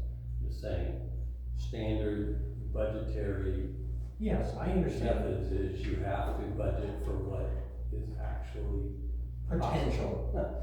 So, what was the number that you decided on? That's 6. Well, we are recommending 6. Yes. We don't know what the board wants to do with that. Well, my guess is, whatever we change it to and we go to the workshop with, because they're gonna look to the finance committee for their recommendation. So does, in 2022, we did have an election. The cost to the district, was like $7,500 Mm-hmm.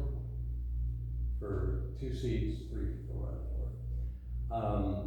So that's why that's the number. I have no idea. We could find out, you know, at the mid-year, we might be able to move that to 0. Right. And take that money and That's put one of towards those the, things you wait on. okay. So, you know, one of the other, changes here is we invested $35,000 in the, COSI software upgrade, so that zeroed out. We do have, previously, the old cubic system, the annual license fees ran somewhere around $12,000, because we had 3 licenses with them. We had the cubic license, we had Bucks, and we had the payroll thing. So the COSI annual license fee is significantly less. That was one of the reasons why we selected them. They were a little higher cost on the initial, but they're about 40, last year was 4,600, so that's the projection on that. The software subscriptions and IT support, that's basically all of our licenses and all the rest of that stuff, pretty close to what that is. The 25,000 of the, computer upgrades and maintenance, we still have a couple of more, desktops that we can replace that will get us rid of all of the old ones. Question on Out of here, we've got an estimate that our server, has probably got another maybe 18 months of life to it, and it's probably about a $50,000 or $60,000 replacement cost. So there's a little bit of money in there for some server work to be done, just to kind of keep it going. But obviously, the server and computer side of things is, $25,000 less than last year. The other little uptick here is engineering. We were running more.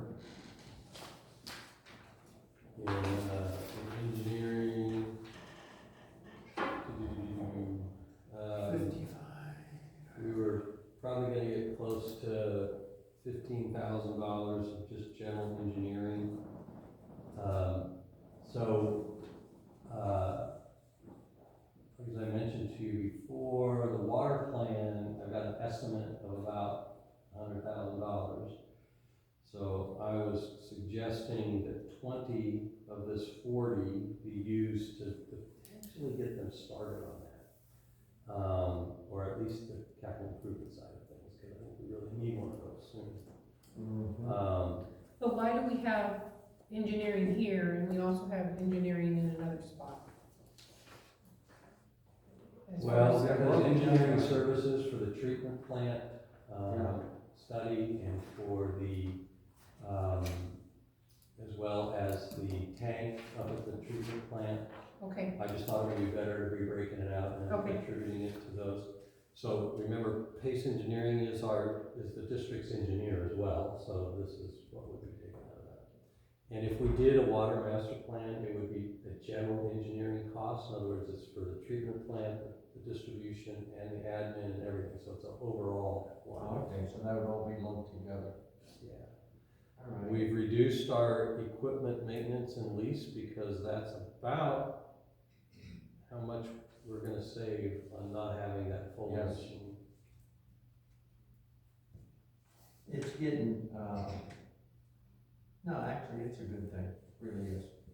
That piece of equipment was challenging to use. So in my narrative, I described this, on this building, we have a fairly new AC unit on this section of the building. There's another AC unit from here until you get to the main office, and then there's another one for the main office. The one between here and there, when we had it maintained, I think I mentioned to you before, the first time we had somebody out here, we were told that a former employee's cousin used to do work on it, and a professional came out and said, oh yeah, the fan was backwards, the solenoid was messed up, and all that. So, I'm the distribution supervisor, but my office was like cold as heck, and the heater finally worked. Now it's hot, and I think we finally got there. Long and short, they said, you really gotta replace that thing. It's about $9,000. So that is Part of that that is building the additional amount in the building maintenance office. Also I can't say anything at all, can I? no, you may not. Write your notes down.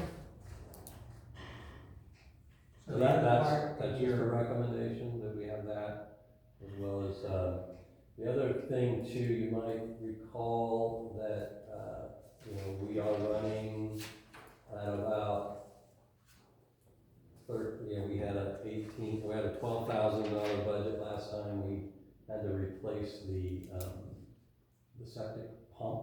Right. That was an unexpected $3,500 or whatever. Now, in here, in the notes you left with us, you mentioned chip seal for the parking lot? Yeah.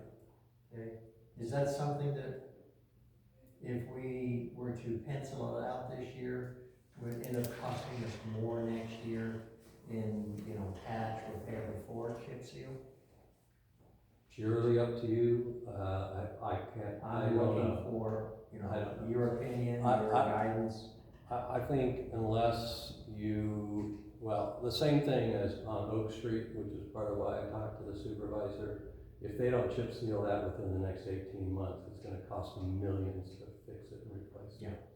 Yeah. Obviously we don't get as much traffic here, but we've got all of this back area, but most of this front area that's getting alligatored. In other words, you've got cracks and different things. I brought my personal sprayer and my personal weed killer and sprayed all around here one evening in March just to try to get that stuff killed and maintained. So combination of things, I think it would refresh the front, but also preserve it. But if the board doesn't want to spend money on that, they can wait until next year. You're looking I at don't 3 to know. 5 years extension on something like chip seal? It's Well, on a basically low a track- loose tar and then chip over the top. Yeah, on a low traffic area, I think it'd give you 10 years of life. I mean, this is a low traffic area. But again, it's something, What's the extent of the work, the scope of it? Are we talking just the front, or are we talking the back areas also? all currently paved areas. All currently, We okay. also did remove this tree out here, that needs to be cut out, put some base in there and a chip seal on it so this parking spot can actually be used. This whole section of the road, I don't know if we would necessarily chip seal it, but we would get that updated as well. But the primarily thing is to take care of the circle parking area, the front of the, office building, all that other side, and all around back. Okay. I guess get a quote and then we'll know if we're not gonna do it this year. We did get a couple of quotes, about 3 or 4 months ago, and it has ranged from $2,000 to $5,000. Yeah, Oh, that's all? yeah, that's not, oh, yeah. You get a Okay. pitch pot, you heat up the tar, it's sprayed down, and you come back in with the chip. Yeah, that doesn't mean that, That's it. yeah, but that And doesn't you mean stay they off of it. charge you an arm and a leg. A few hours. Okay. All right, I have to go backwards, but maybe we wanna finish this section right here. So 50500, which is special and professional services for the 30,000, what was that one for?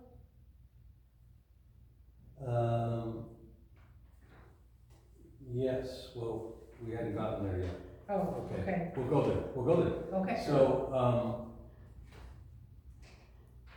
you might recall, one of our finance, committee meetings, we had a citizen suggest that we should try to get a CPA on our, finance committee. After that, our bookkeeper had quite a bit of interaction with our auditor, who was really struggling to finish the 2022 audit, primarily because of our old accounting system. I mean, I think once we get that one closed out. But the auditor also made a comment that, it would be really helpful if you had a CPA helping you out. And so the bookkeeper has recommended that we consider, and so I put in the budget, some money here to. It was about 10,000, wasn't it? Contract CPA, part-time for about 10K. I don't have any idea what it's gonna cost yet, I so thought it that's was pretty much in what the, notes. we have in here. We had 15,000 in there last time. We used, a consulting firm to help us with, some HR items. Right. You might recall. We also had them help us with payroll. They did draft an employee handbook that unfortunately was not completed before Kayla left, and so still not completed, but it's drafted, and it's getting close to being done. So that's what that one is for, and that's what the recommendation is, to budget 30,000 there and go get a CPA. The other thing is, as I mentioned to a couple of you, and also I mentioned it to the board at the board meeting. I'm not so convinced we're gonna be able to get a good candidate for our distribution supervisor position full-time, and I'm able to get a retiree under a contract in here to give us 20 hours a week. So that would actually be under professional services, but we probably attribute it to the payroll costs, but it's gonna be under that. But it's gonna be a services contract. Okay. Okay, so can we back up now? Okay? All right, let's go back up to line 50400. The insurance? Yes. And go down then to the other 50400, which I think is supposed to be 50420. Insurance auto. So see, we've got, Yeah. right under bank service fees is 50400 insurance. Yeah. And then under property liability insurance is, insurance auto, another 50. Oh, it goes 15 to 00, so that should be 220. Yeah, two- Yep, yep, I found okay. it. I found it. Okay, My eyes are getting crossed, but I Okay. can find it. And then under special and professionals, if we go down to the bottom, we've got that other 30,000. We again have that number at 50500, but I'm not sure what the number is supposed to be on that, Let's see. Yeah, and I think this is one of those ones that I've asked Melissa about. There does seem to be, the way QuickBooks has it, Yeah, it looks like it should be 50550, but, Yeah, it does. yeah, okay, okay. no problem. I think this one might be one of those ones where it's a subcategory and they actually have a Oh, required other thing at the bottom. Sure. Okay. And so okay, it really should be broken out in that, but That looks it's a good point, because right under it, of course, is 5050. right, again, just confusing, yeah. But it's the total, Oh, we didn't talk about legal. Yeah, 20, Legal. 5520. We only spent like, what, $5,000 last year? Right. And so, what do you think there? Why are we at 20? Just because I kept it the same as last year. Okay, so we're gonna change that, aren't we? Can we make it 10 and cut 10? If you wanna do that, we'll write it in. Well, that would be my recommendation. We still have it higher than what it was last year, 50% more. Well, I mean, we definitely were running, I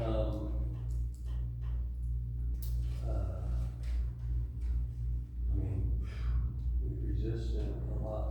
Now, I don't know, this may not include, let me just really quickly check the 32.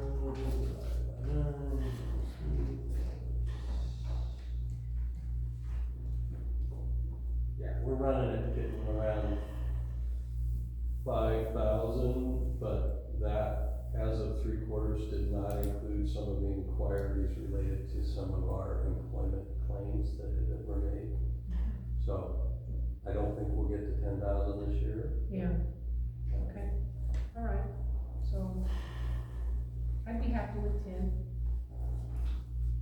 And again, these are all just wish lists to kind of, we'll see what happens when we get to the end. Moving on to the risk management plan, page 4. Well, just bottom of page 3, and then Yeah. back to last year we budgeted 18,000 for that small community, utility water fee. We had paid close to 18 or 19,000 in the previous year. I appealed, and they did accept our disadvantaged community status. So I am budgeting 10,000, counting on them Doing it again. Right, yeah. So, let's hope that happens. The water rights fee, that's pretty close, it's a little under 21,000 last time, I think it's gonna go up a couple percent. Yeah. Well, where was waste management on our expenses, and what area is that for our garbage? For our garbage hauling, that is 50535, under building and ground maintenance. Yeah, I thought you'd lumped it there. It was broken out separate in, the P&L. Well, remember, the P&L does have a bunch of, I know. all the different units for vehicles and stuff. Yeah. Okay. All right, page 4.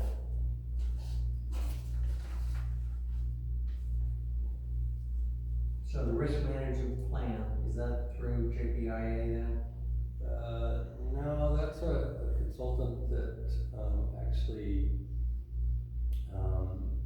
Bill uses, and, it's an annual plan cost, and also required by the state. Okay. And if I recall right, that's pretty much what it cost us last year. 5715. Oh, well, we haven't been billed for it this year. No. Yeah, cause last year, What line are we on? 5715. Budgeted. the first line item, 5250. Oh, I don't know, I actually, now that I recall that, Bill just sent me a note about that. I believe that guy's coming here, he usually spends all day spreading out all his paperwork all here. Mid-June, June 15th. You know, the Groundwater Sustainability Act, you know, we had 10,000 in there last year, we didn't have to pay anything last year. But because at the last meeting we approved the grant funding for the 2.1 million, there'll be no charges, or there should not be any charges to us until probably mid-26. They hope to have enough for the draft of the 5-year report, and then we'll start getting charged, so we could probably pull that 5,000 out. Cause As the member from the district, what would you recommend that number be? for the EAGSA, Mm-hmm. 0. We should not get a bill from them at all. I'm assuming we got reimbursed for some of the ones that were earlier. They mentioned that we should get. Yeah, I don't remember if it covered all the reimbursements, but I know we did get some reimbursements. Going forward, we shouldn't have any this fiscal year or the next. Or the next two, since we're working from Yeah. July to June. Yeah, the LAFCO expense was $6,100, and A small increase I is appropriate. figured a 3 or 4% increase, so that's Yeah. why it's 6,500. This section under safety equipment and materials, that's really just for the office, and Sure. we haven't really done much there. We- The testing and license fees, that pays for the State Department of Water fees for our certs. Runs about $90 per Yeah. employee.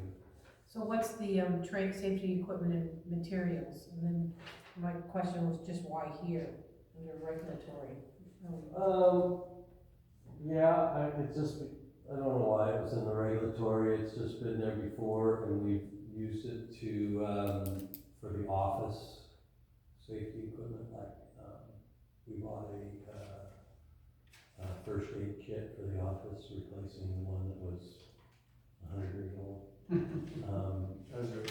Otherwise, Is this where, would this be where an ice machine would be appropriate, or is this under distribution safety? yeah, I would have the ice machine under distribution. Okay, not regulatory, not because they're recommending it, okay. I think the rest of regulatory looks fine.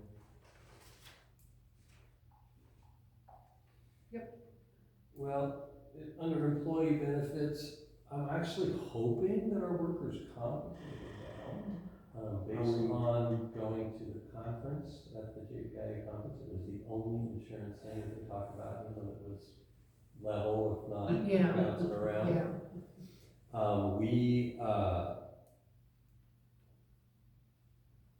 as a district, do not, I'm trying to remember, do not currently have any workers' comp now that we've had so much turnover. yeah,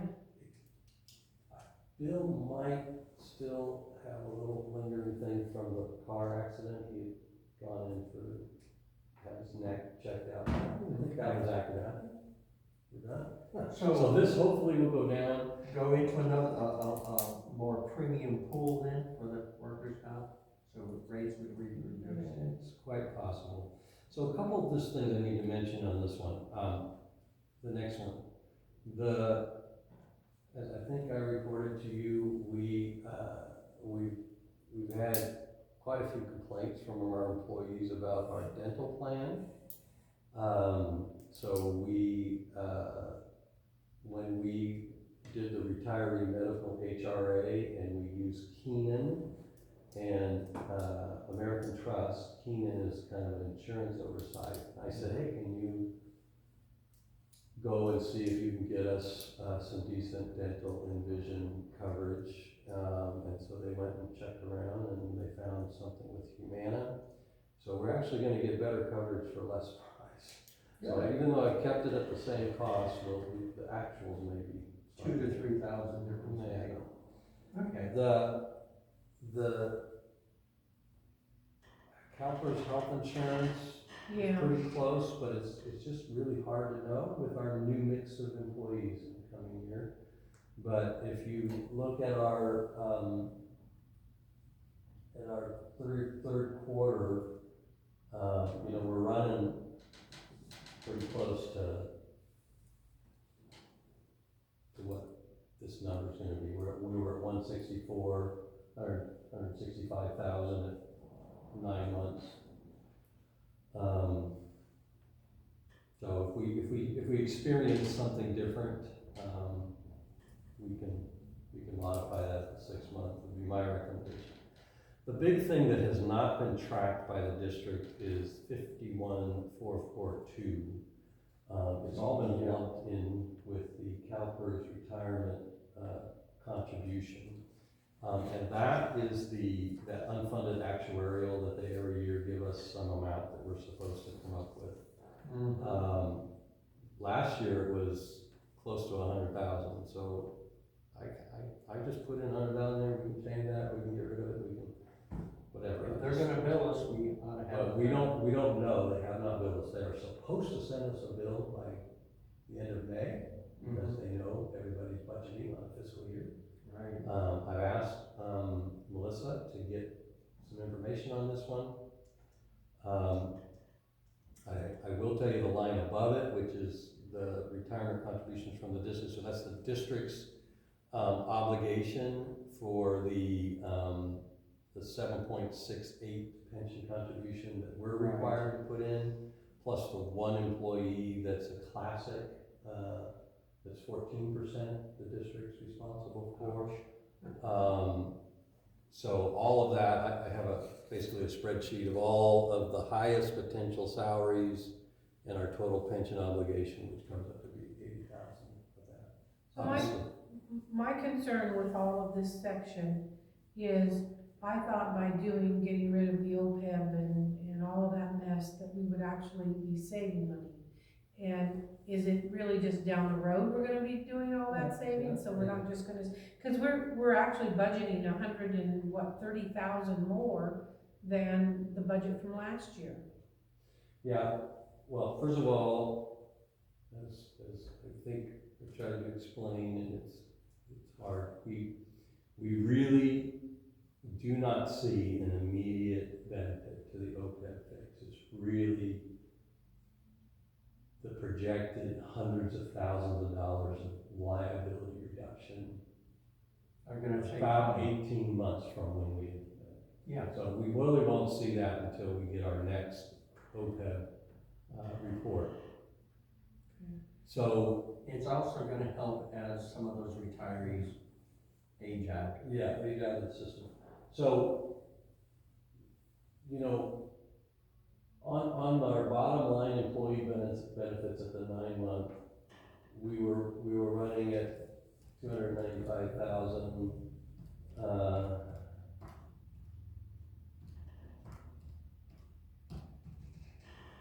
Which really projects us to be very close to a little over 400,000 for the year.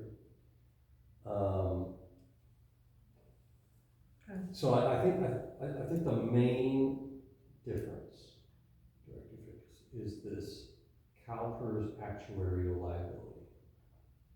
And I put that number in. I mean, we could go with 0 if we wanted to and save us a lot of money. 100,000 is a lot of money. But if you receive a bill, we have to be able to pay it. On the other hand, I'd like to give you like a firm answer that I know what that is, and I just don't have it. Okay. Would that be something that we would know by a 6-month review? Well, again, one of the things we could do, and it's really up to you, is we could say, well, last year it cost us $100,000 for that 150, or for that unfunded actuarial amount. And by the way, that's the pension, that has nothing to do with the medical, this is just the pension. So what CalPERS does is says, these are all your members, this is what you've contributed, this is what we've earned on our investments. And as of this moment, which was actually June 30th of 2023, we calculated that you're underfunded for your obligation by $100 and something thousand. So they send you a bill. So tell them to invest that. And so what we do is we then pay it over a monthly basis. Yeah. We haven't gotten that yet. So my one suggestion could be, knowing that you're super anxious to find a lot of money to pay for something, is you could just say, well, since we don't know, but if we did get a bill and it's gonna be $100,000, why don't we just budget for the first 6 months of it, $50,000? And if we get a bill for $100,000, we'll have to come back and move money around and redo it. If we get a bill for $50,000, we're gonna say, we nailed it. If we get a bill for 0, we got another $50,000. That could be one way to do it, especially since it's unknown. It's really, aside from the health insurance cost,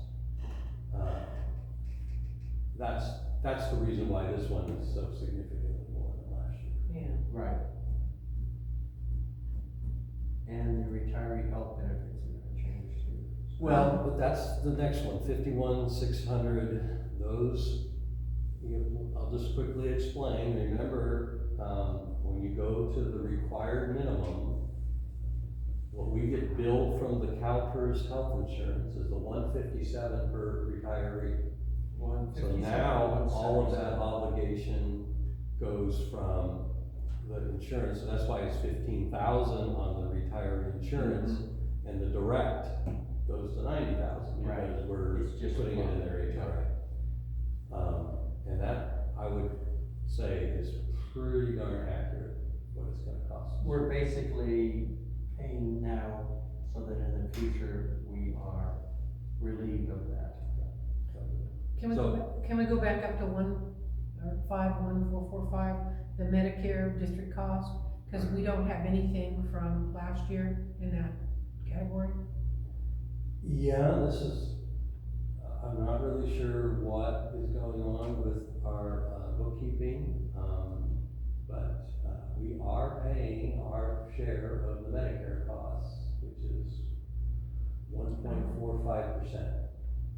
And I suspect, based on what Melissa's mentioned, she's trying to go back and reconcile it. She's pretty convinced that there's been a little issue with the paychecks. But if you look at our 6,000 under that payroll expenses, others, that it's wrapped into that somehow, that needs to be attributed to here. In other words, because remember, in the budget, these are our costs Right. for these items. Okay. Yeah. So we are making those payments. It's recorded here that we're making those payments on behalf of our. Quarterly, employees. monthly, whatever. Quarterly, monthly. Okay. And by the way, that, according to my chart, if everybody was paid the highest step and we were fully employed for next year, the Medicare direct district costs would be $11,956. At the top step, so. It's gonna range from the bottom step of 10,875 to 12,000. Yeah. Okay, so it looks like we've got some wiggle room there. Very little. I think most of the rest of it's pretty straightforward. Any other questions on page? Well, I think, any thoughts from the directors on the district actuarial liability? What line are we? Oh, That's, up there, oh. 51. Yeah, I took 50,000. You took 50. I didn't give you anything. I just slid that into my calculations. That's a hard one, you know, that's a It's toss. unknown. But my question is do we get a bill every 6 months, or do we get a bill just? Annually or? So Because it's a- what we do kind of is, well, reconciliation. what happened last year is sometime, I thought it was the end of May, it may well have been mid-June. It may have been July, I gotta go back and check. We got a bill for $100,005, and they said you can pay it in 30 days, or you can pay it monthly. Oh. So, I said to Melissa, we're gonna pay this monthly, because cash flow, we can't pay. Okay, so you think, So in the next 30 days, you may very well receive We another. may know, we may know. We're Okay. trying to find it. I'm gonna ask Melissa again. Okay. but this actuarial liability is is for the retirement fund, correct? Yes. And I thought Pension. since we cut back all those employees that we had, that we were perhaps overfunded now. Why not? What we did, again, that was Medicare that we cut back on. This is Social Security. This is their retirement. Yep. So this number is all related to retirement, has nothing to do with Medicare.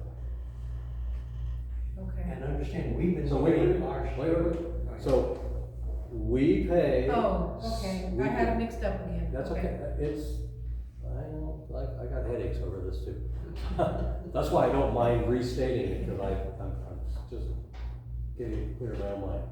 We pay that 7.68%, the employees pay their 7.75% into the retirement fund based on all this other stuff. Every year, CalPERS does an assessment, just like what we do on OPEB, right? We do the actuarial for OPEB. Yeah. They do the actuarial for their version of Social Security. And they come up and they say, based on all of this stuff and how long people are living now, blah, blah, blah, you have underfunded their retirement. And you're obligated for $105,000 Yeah. last year. Okay, I'm hopeful that based on the turnover in the mix and the fact that we're, unlike prior to when I came here, when I think there were times where we didn't send our money in all the time. yeah, Now we are, so I'm hoping we get a zero for this coming year. But I'm only saying that was an unexpected expense last year Yeah. that we. So let's Yeah. take a look, I know. But that, I we're think, track. again, if the committee is okay with recommending to the board that we do a preliminary budget of half of what our last year's cost was, I don't like that. that's one way to do it. Or you can leave 100,000, or you can make it zero and say. Let's leave it like it is right now, and at the 3-month review, you will know if we received a bill, and we can adjust there, because even in the next 3 months, between Pace Engineering, we won't need the money.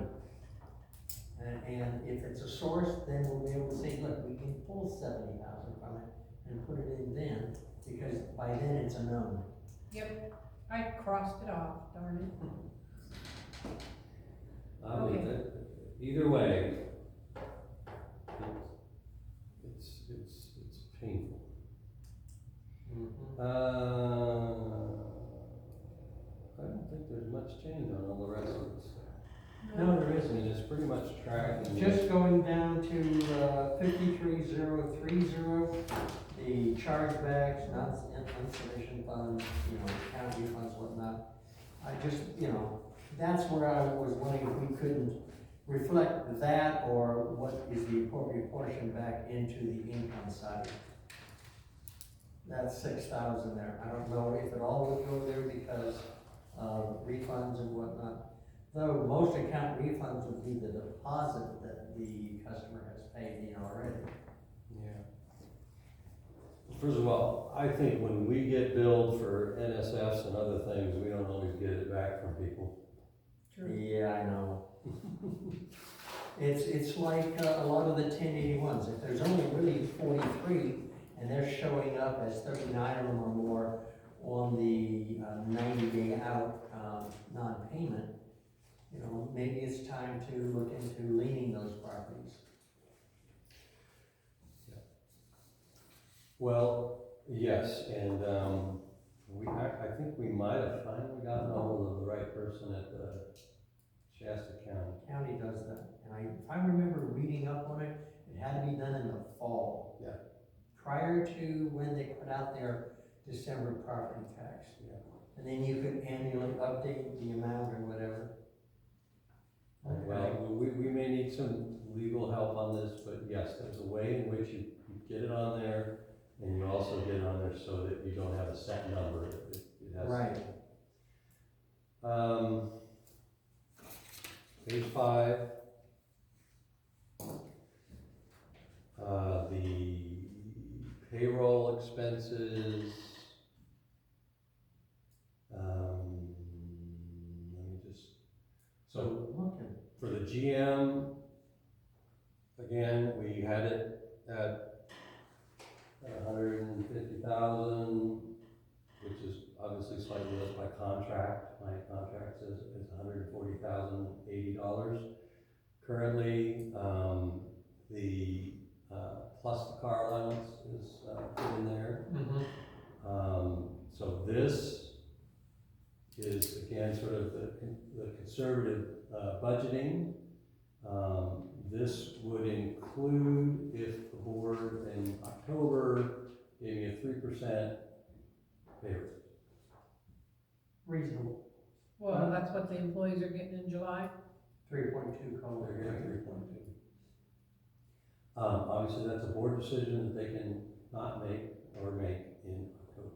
A question on that COLA, just for clarification. Beverly, you may have already answered it, but I'm gonna ask it again. Considering we're hiring new employees, when this COLA goes up, does our starting wage for steps 1, 2, whatever, do they go up to match the COLA? Yep. Okay, so that answers that question, thank you. July 2nd, Right. if anybody at the district knows how to post anything on a website, since all of them are seem to be leaving, even though I learned how to do it the other day, thanks to Shannon's help, you will see an updated Schedule A, which will have a 3.2%. Okay. So, I only have, you have a question on well, that? just your salary and wages, since we've got new hires are all coming in at step 1, I hope, maybe not, but, so our payroll should be a little less, should it not? Distribution. Yeah. Yeah, so the actuals as we get through the year should be less than what is budgeted. Because what, now, I'm being told that it's pretty, you know, we posted the distribution supervisor job at the job description per MOU standards, right? Which means this is step A, 2 weeks vacation, blah, blah, blah, blah. Being told that, that we may have to make some accommodations on that, just because To attract. most people that have any experience. Want to come Probably. in at step 3 or what? Well, you know, especially if they've come from another district around here, may already have 3 weeks vacation. Exactly. The pay may be similar, that may be more like step 2, which I have authority to do anyway, but that would be something that's required. But we may have to look at maybe a step 3. We may have to do 3 weeks vacation and stuff. I don't know. Yeah. If they're But- well qualified, but those I'm are sure things we that- would say yes. So just so you know, again, chart here, I have step 1 and step 4. So for distribution, and this includes standby,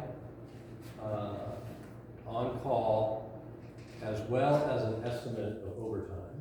So in other words, I've adjusted that based on some reality and bumped it up. If all of the positions were full and they all were at step one, we would add all the $25 per day and all the standbys paid out. It's, $334,000. Right. Because everybody is at the highest step, it's 370,000. So that's why I budgeted 365. Makes sense. Okay. Okay. So for the treatment division, we have the bottom end would be, and this is including their on-call and their overtime. The bottom end would be 242, the top end would be 262, so 250. Sure. Customer accounts, basically it's the same. 173 at the bottom, 190 at the top, 185. I think, as you mentioned, Director Fickus, it should track all underneath. The reason why we're over at the 3/4 mark on distribution is because of all the overtime Yes. in October, November last year particularly. So oil field stations, 20,000 in payroll for that? Yeah, the district has always had tracked distribution time that goes down to the well fields and had it separated out. It's clear we have not actually expensed anything to it. Yeah. So I'm just kind of keeping it there, and I need to talk to Melissa about, is there something in our job codes, is there something that needs to be fixed on that? Because there does need to be, when they're down at the wells, we should be tracking that. So how much are you gonna give me? Nothing yet until we get answers. 5,000?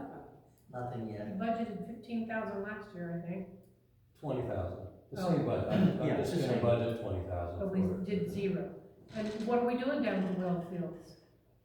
Well, when we do the testing, Right. to make sure they're working fine, back during the drought, whenever we had to send people down there to turn them on and to monitor them, as well as the chlorine box to make sure the box is, so any of that time is supposed to be attributed to that. Just like technically, we don't track it in this sub into these, but we do track it in distribution when they're reading meters, there's a sub number for that. You gonna give me 10,000?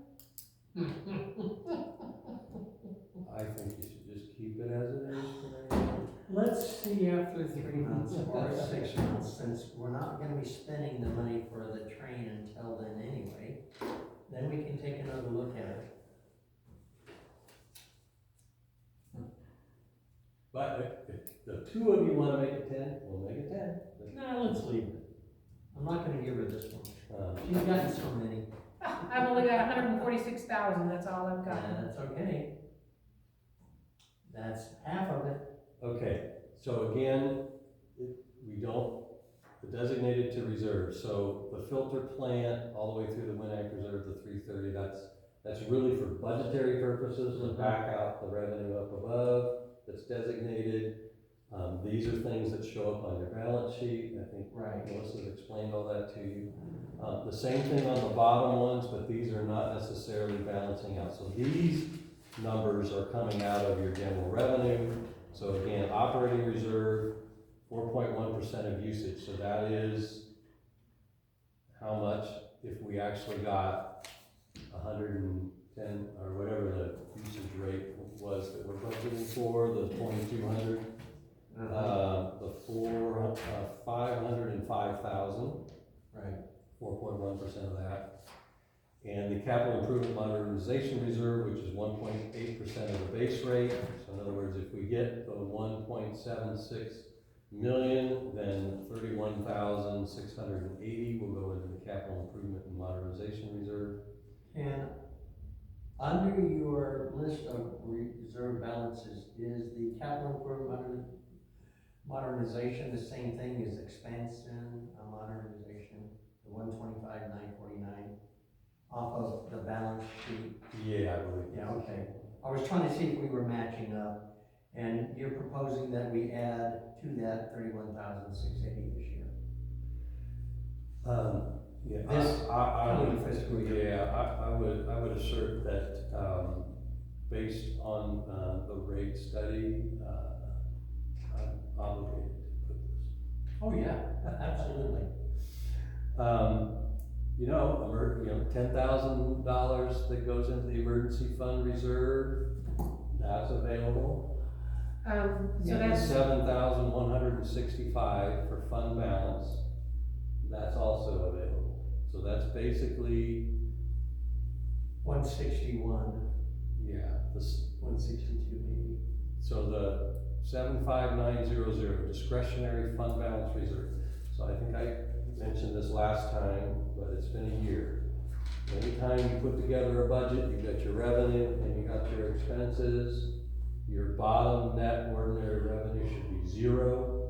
And so any leftover funds should be in your fund balance, that should be your carryover, that's your, if you're in a business, that's your earnings, that's whatever else it might be. okay. So that's in your fund balance reserve, that's what you use also to move some different things around.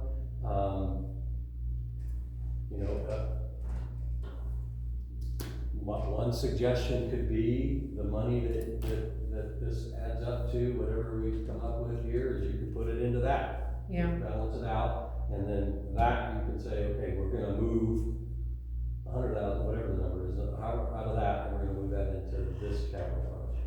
Does that make sense? Yep. So if we look at that, the emergency fund reserve, 75200, the one right in front of it is 75200, it should actually be 75300. The emergency fund Yeah, reserve. capital improvement and emergency, they're both the same. Okay. And then I've got two questions before we move on to the next agenda.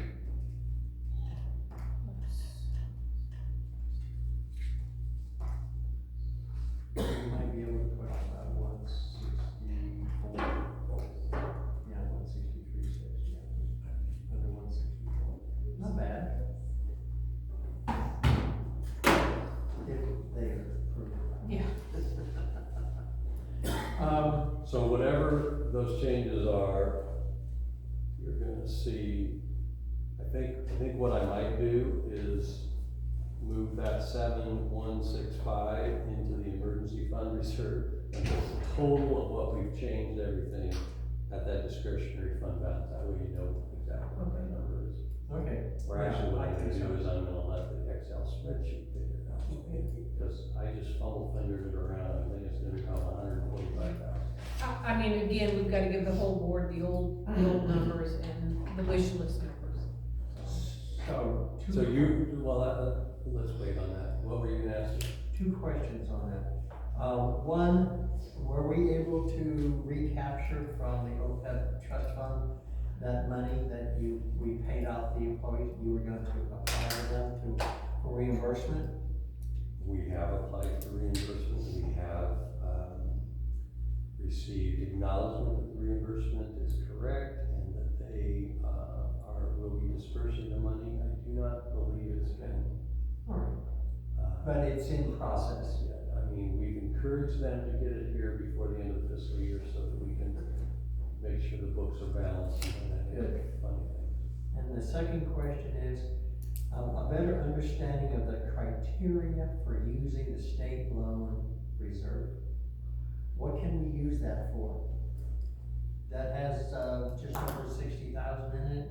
I don't remember off the top of my head what the criteria are, whether we can legally use it for, whatever. So, Well, in August 30th of 2021, the board approved the rate rationale after the 218 process, in which instituted a $1 fee. The way I read that, it says that $1 fee is to be part of or facilitate any improvement projects that have a grant or loan component to it. I I think at the time, they thought that there would be some sort of loan component. In other words, or a match, right? So in other words, if you got a $5 million grant and you have to come up with 10% match, that's $500,000, Right. this fee would pay for Help that. pay for that. So, it's my intention that will be used to help us with our backwash ponds project, and that we'll be using that to pay some of the interest expense for the bridge loan, the construction loan, Okay. because that is a use for it. And, Yes, that is. and I just got an email from our loan processor, from RCAC, and I pointed out to him that this is a source of paying what we think is gonna be about $80,000 worth of costs for that 2.5-year loan, including, we could use the capital improvement and modernization reserve as part of that payment. Yeah. That should give them great security that their costs are gonna get covered. Mm-hmm. It does say in this one section, it says for system upgrades. So there you go. Okay, good. Yeah, I don't think we could use it to buy another dump truck. I don't think we can use it to pay the dump truck I costs. didn't even think we could use it for train 6 particularly, because it's no grant, and So- probably not a loan either. So this monthly grant/loan that the district is in the process of securing from the state for upgrades to our system and the water treatment plant. This will be covered by having a state grant loan reserve to pay for costs associated with a loan grant from the State Water Resource Control Board. Right. And since we do have a grant for the backwash pond, it seems to fit the criteria. Yeah, I think there's an expectation. Remember, the state is contemplating that distribution improvement grant. Mm-hmm. And so that's what this was being referred to, and, you know, the district, as painful as it is, I mean, we could be getting over $6 million from the state and federal government to do the backwash ponds project. $100,000 worth of loan costs to make it work is a pretty small price to pay for. Yes. So Paul, I don't know if this is appropriate now or in one of the other sections on account balances, but under 72218, the penalties reserves, we should have about $25,000 in the penalty reserve account, because we had It should be listed as a separate reserve, but I didn't know if that's, and I think That's it's separate. 28 to 30 now.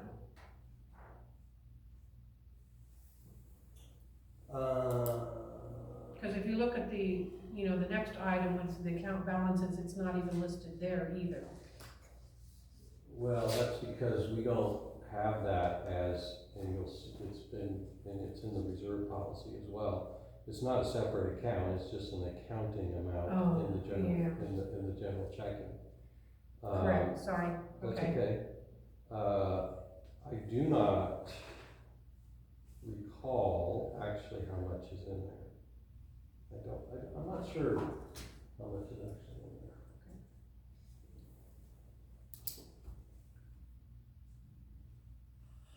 Because, no, the merchant is a separate account, so, yeah, it's kind of like, aren't there a couple of things that get pulled out of, under general checking?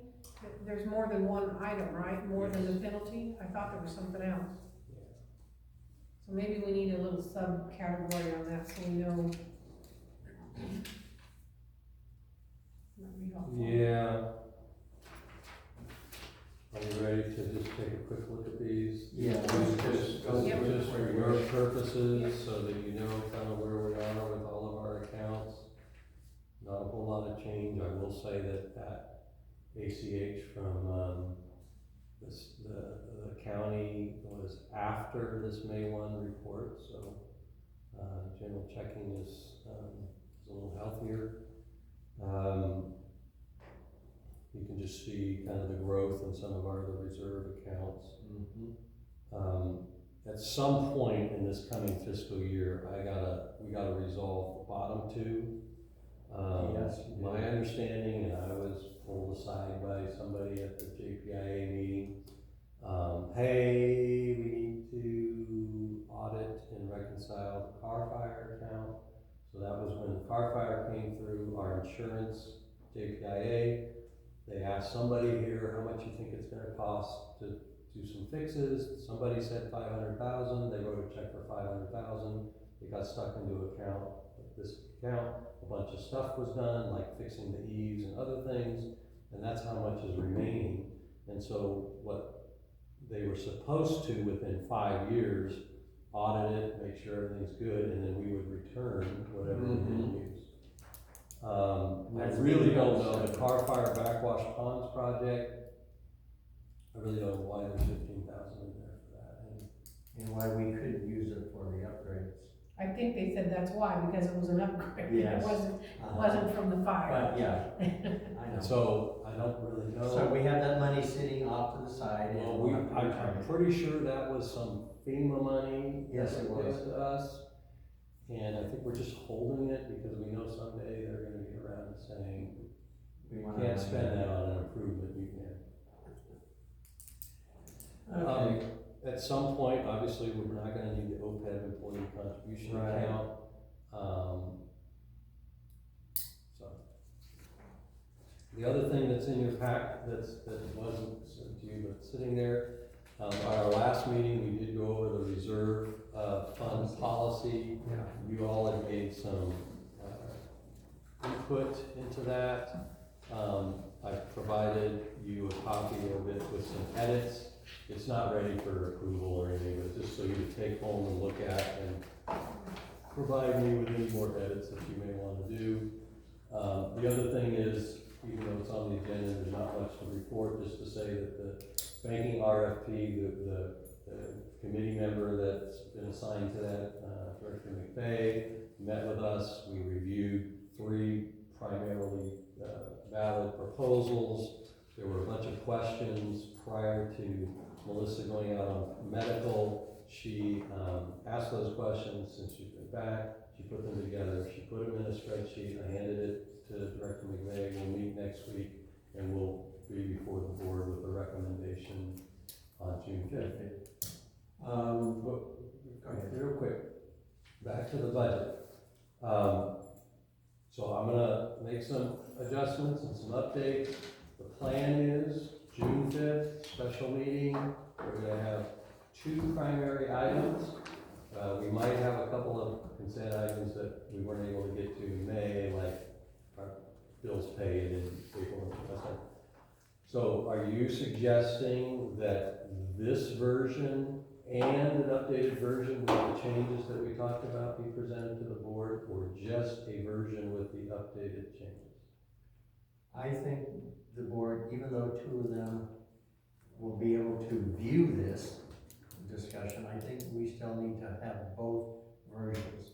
I kind of do too, Paul, just because, my opinion, is that's my recommendation. However, they need to see what we cut it, that what we reduced it Where by. things were adjusted. Yeah, and what we came up with, including that 7,000 and the 10,000, and those 2 7,500 accounts, 163,665 is the total that if my math, if I was mathing correctly. All right, well, I might have missed something, and I was doing it quick, so I had 150-ish, so. Okay. Well, originally it was 146,500, and then we added in the 7165 from that 75,900 account. Hold on, let me go back and make sure Yeah. I'm not tracking that. Because you said And we still have that 100,000 hanging Hold on, out there. yes, we got nothing that. happens. so the 75,200 and the 75,900. You had said that those were 2 that we could have.